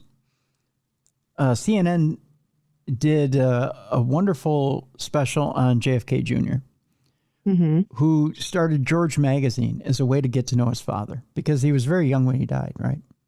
Yeah. But he did say one thing, which was interesting. He used to get mad at anybody who would bring up his father's death. He didn't understand why people were so fascinated with his father's death. Just the theories behind his father's death. You want to know why? Why? Because he said, my Uncle Bobby knew everything. Oh. He knew how it all happened. Interesting. And evidently he knew. She said, my Uncle Bobby knew everything. I don't know why everyone's so fascinated. It's all out there. So if that's the case, if it's known, then why didn't John Jr. just come out and dispel everything? Why didn't he say this is all bullshit? Kill your theories. Here's what happened to my father. Because obviously, it created a name. It created fame. It created a career. The lore going. That's right. You keep the lore going. It keeps the mystique going, and it gets the Kennedys a name. Obviously, the head of the family says, don't you dare shit all over this family. Because this family was made by politics. This family has a tradition. This family has a name. And there's lore behind this family, like you said, Jess. We let the public think what it wants to think. We let the public tell the story. And we just keep riding that train. Yep. Right? That's the beauty of a good conspiracy theory. Let people talk. What's it hurt? Let them speculate. Yeah, what's talk hurt? It hurts nothing. So, I think a good conspiracy theory is just that. It's just a good theory, right? It's a good story. And I think most people, I don't think there's such a thing as the only dangerous conspiracy theorist out there is one that takes action on it. Right. And is deluded and deranged and does something dangerous. I think most people who enjoy a good conspiracy theory just like a good story. And that's all it is. So, yeah. All right. Time now with that for our palate cleansers. And then we're out of here today. Oh, Jess, this is a two-parter. And I hate to say this, but it has to do with hygiene and what you do with it.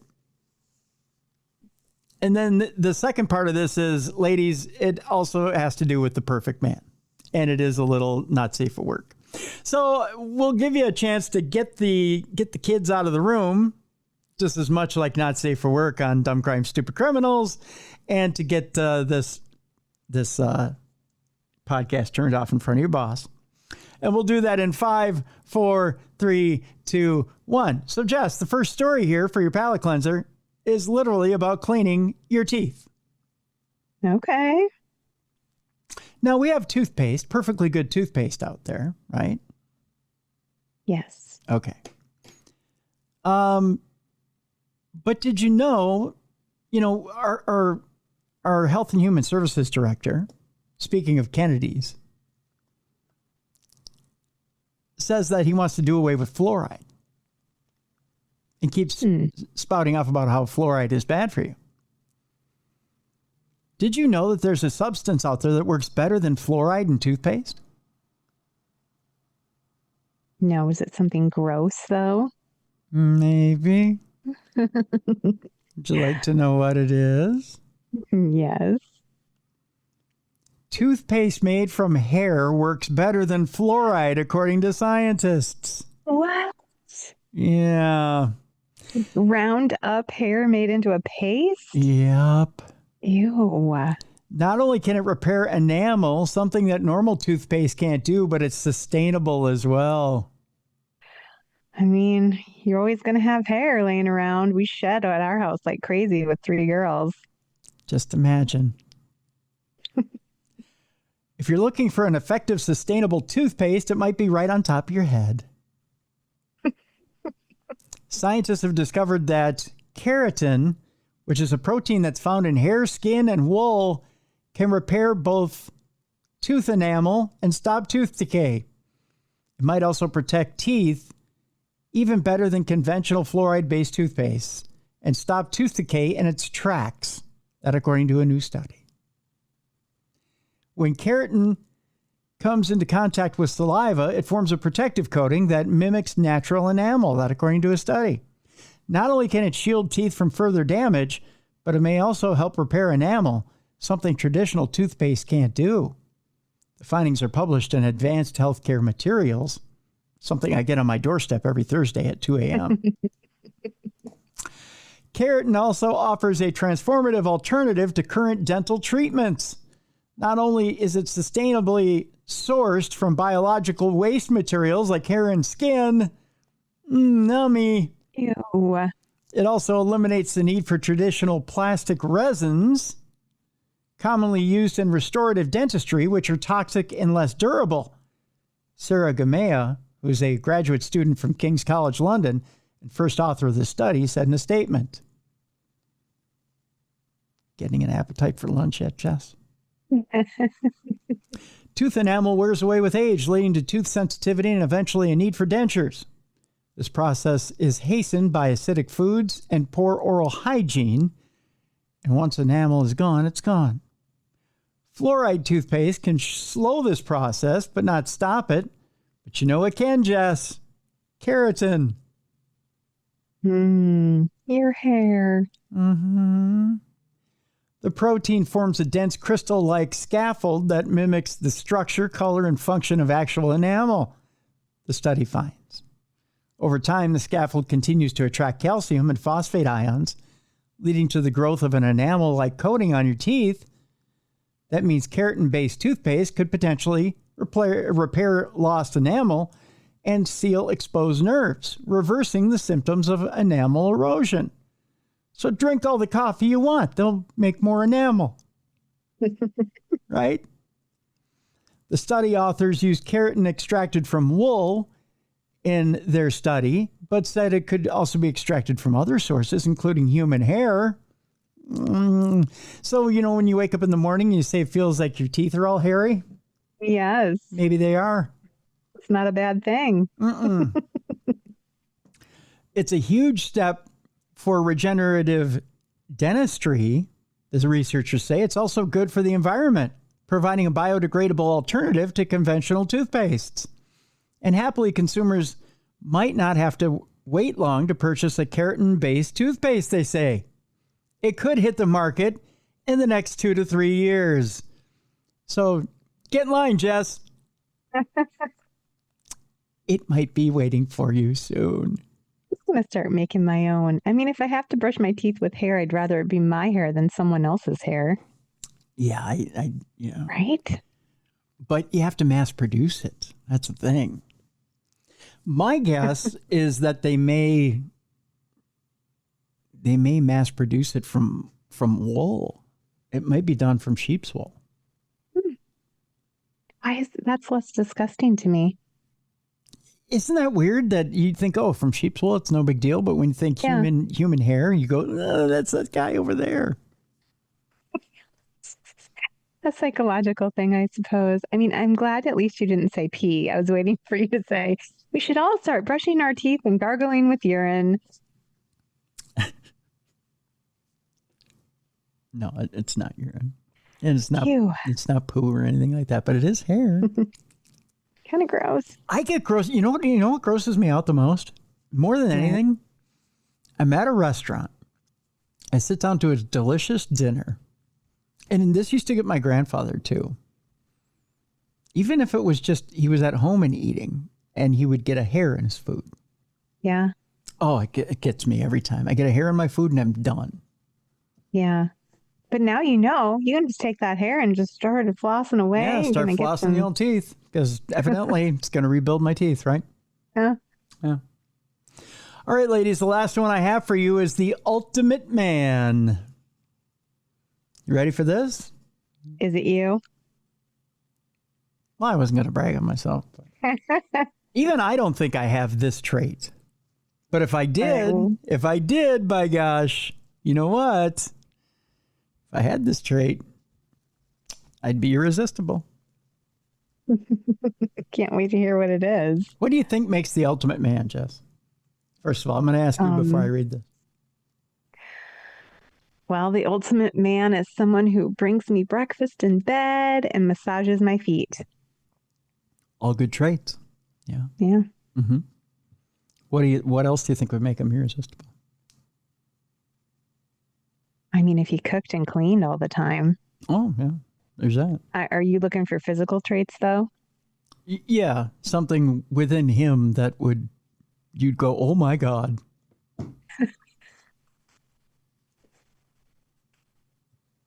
I don't know. I suppose I'm more attracted to personality and kind gestures than a physical body, but I don't know. I can't think. What is it? I'm dying to know, though. I'm going to ask you to go deep within your dirty mind and think to yourself. Don't tell me it's all about his junk. Oh, no. I want you to be creative about this. Okay. But in my dirty mind. Mm-hmm. I don't know. Giant testicles, because then you think that he's like really fertile and you can have lots of children and repopulate the earth. That's a good shot. I won't stress you out too much, but I'm going to get really creative here. Are you ready for this? All right, I'm ready. Ladies, your perfect man is here. In an insane feat, a diver has held his breath underwater for 29 minutes. What? Mm-hmm. How? I want you to imagine it for a minute, Jess. No, I couldn't hold my breath for 3 minutes. 29 minutes.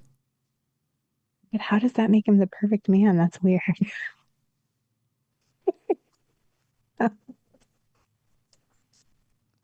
don't have a dirty enough mind for this game. I get it now, Tim. I understand. You get it? I only had to make one gesture on camera and she got it.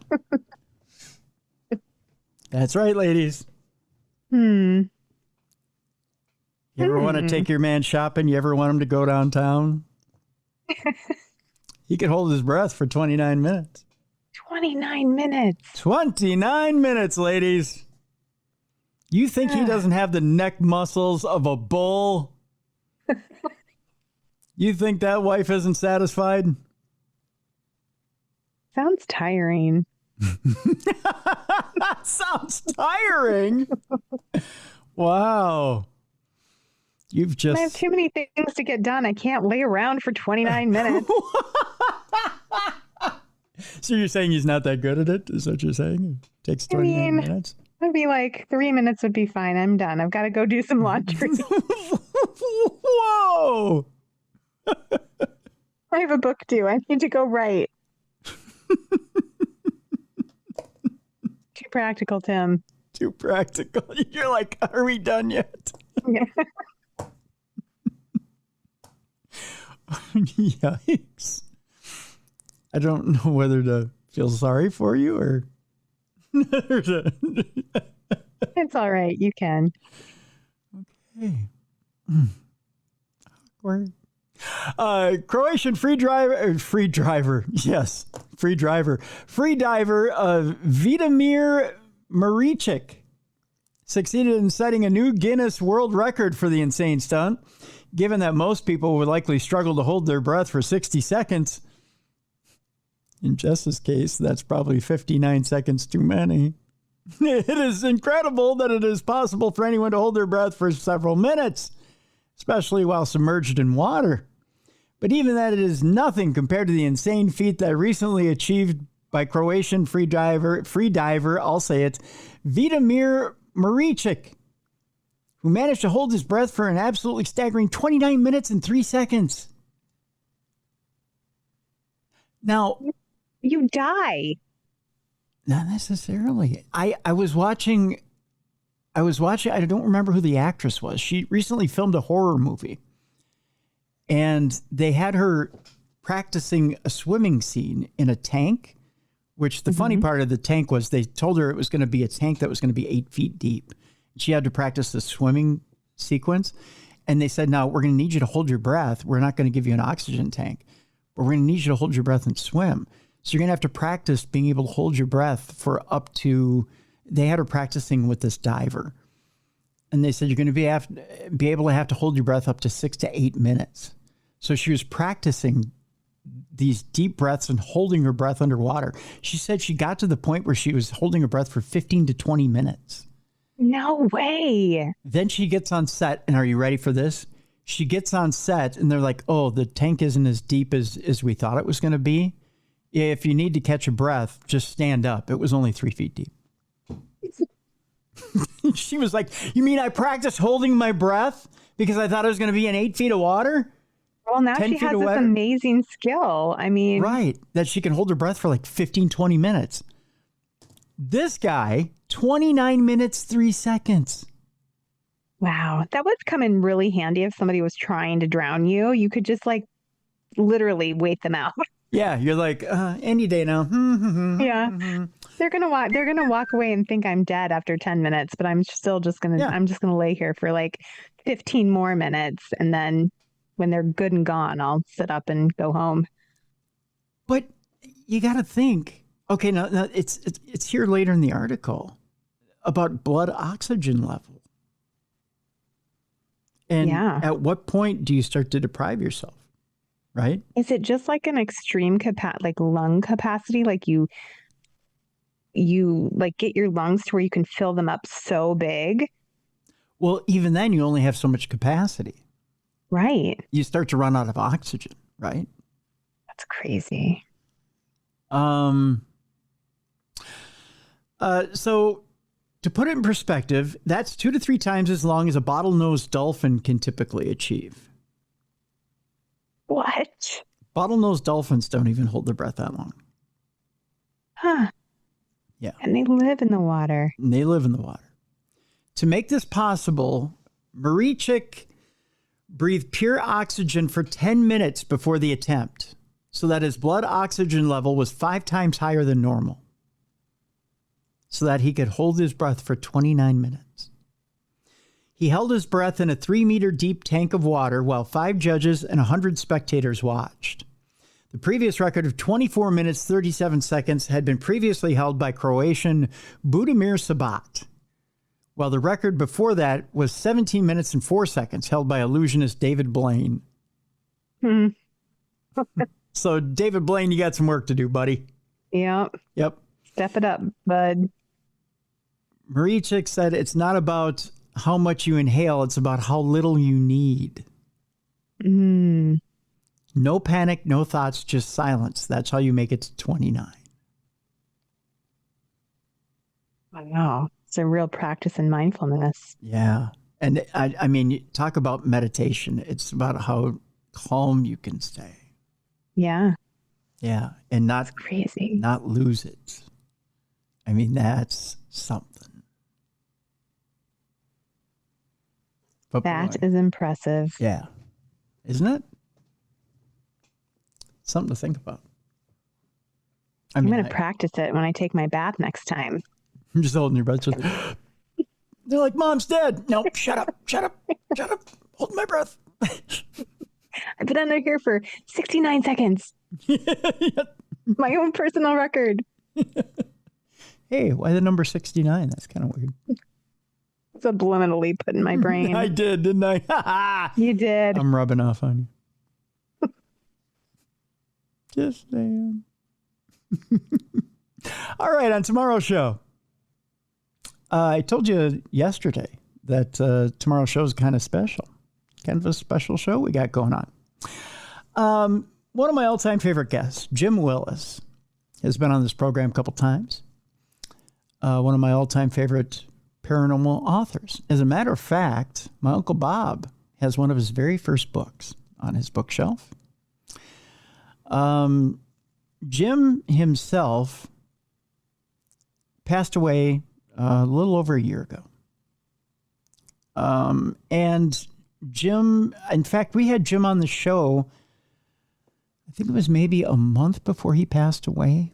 And we used on our anniversary show this past year, we used a quote from Jim about spirituality, about people who were skeptical about their spirituality. And I used it as one of the last quotes on the anniversary show this year. Because it was so profound about people who doubted if there was anything after death. Because it was such a powerful quote. And what to do if they doubted if there was anything on the other side. And it hit me right where I lived. Mm-hmm. So I put it in the anniversary show.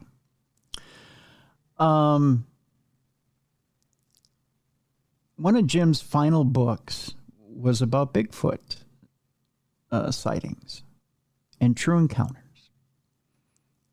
And his publisher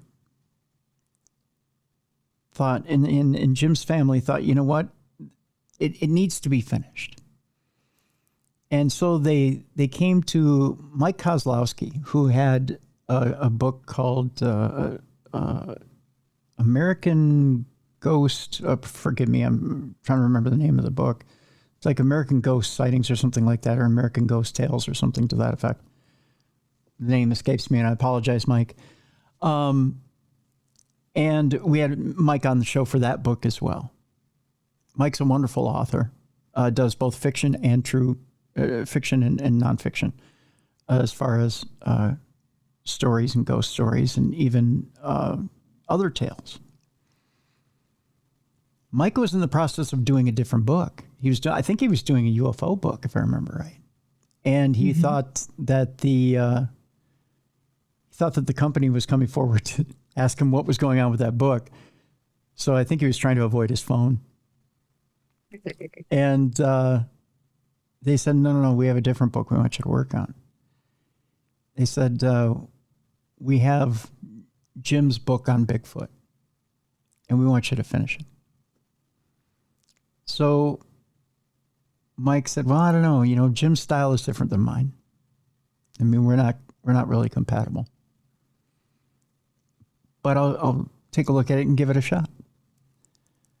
What came out was pretty amazing. Pretty good work. I had the privilege of being able to sit down and read it. And tomorrow on the program, we'll sit down and talk to Mike and discuss the book, discuss the contents of the book, discuss what it's like to be able to take another man's work and kind of channel his soul and work with his words and discuss whether he felt like Jim was there while he was writing this book and finishing this book. So it's very cool. Interesting program. So I'd asked you yesterday on the program what you would do if you didn't have Natalie. Yeah.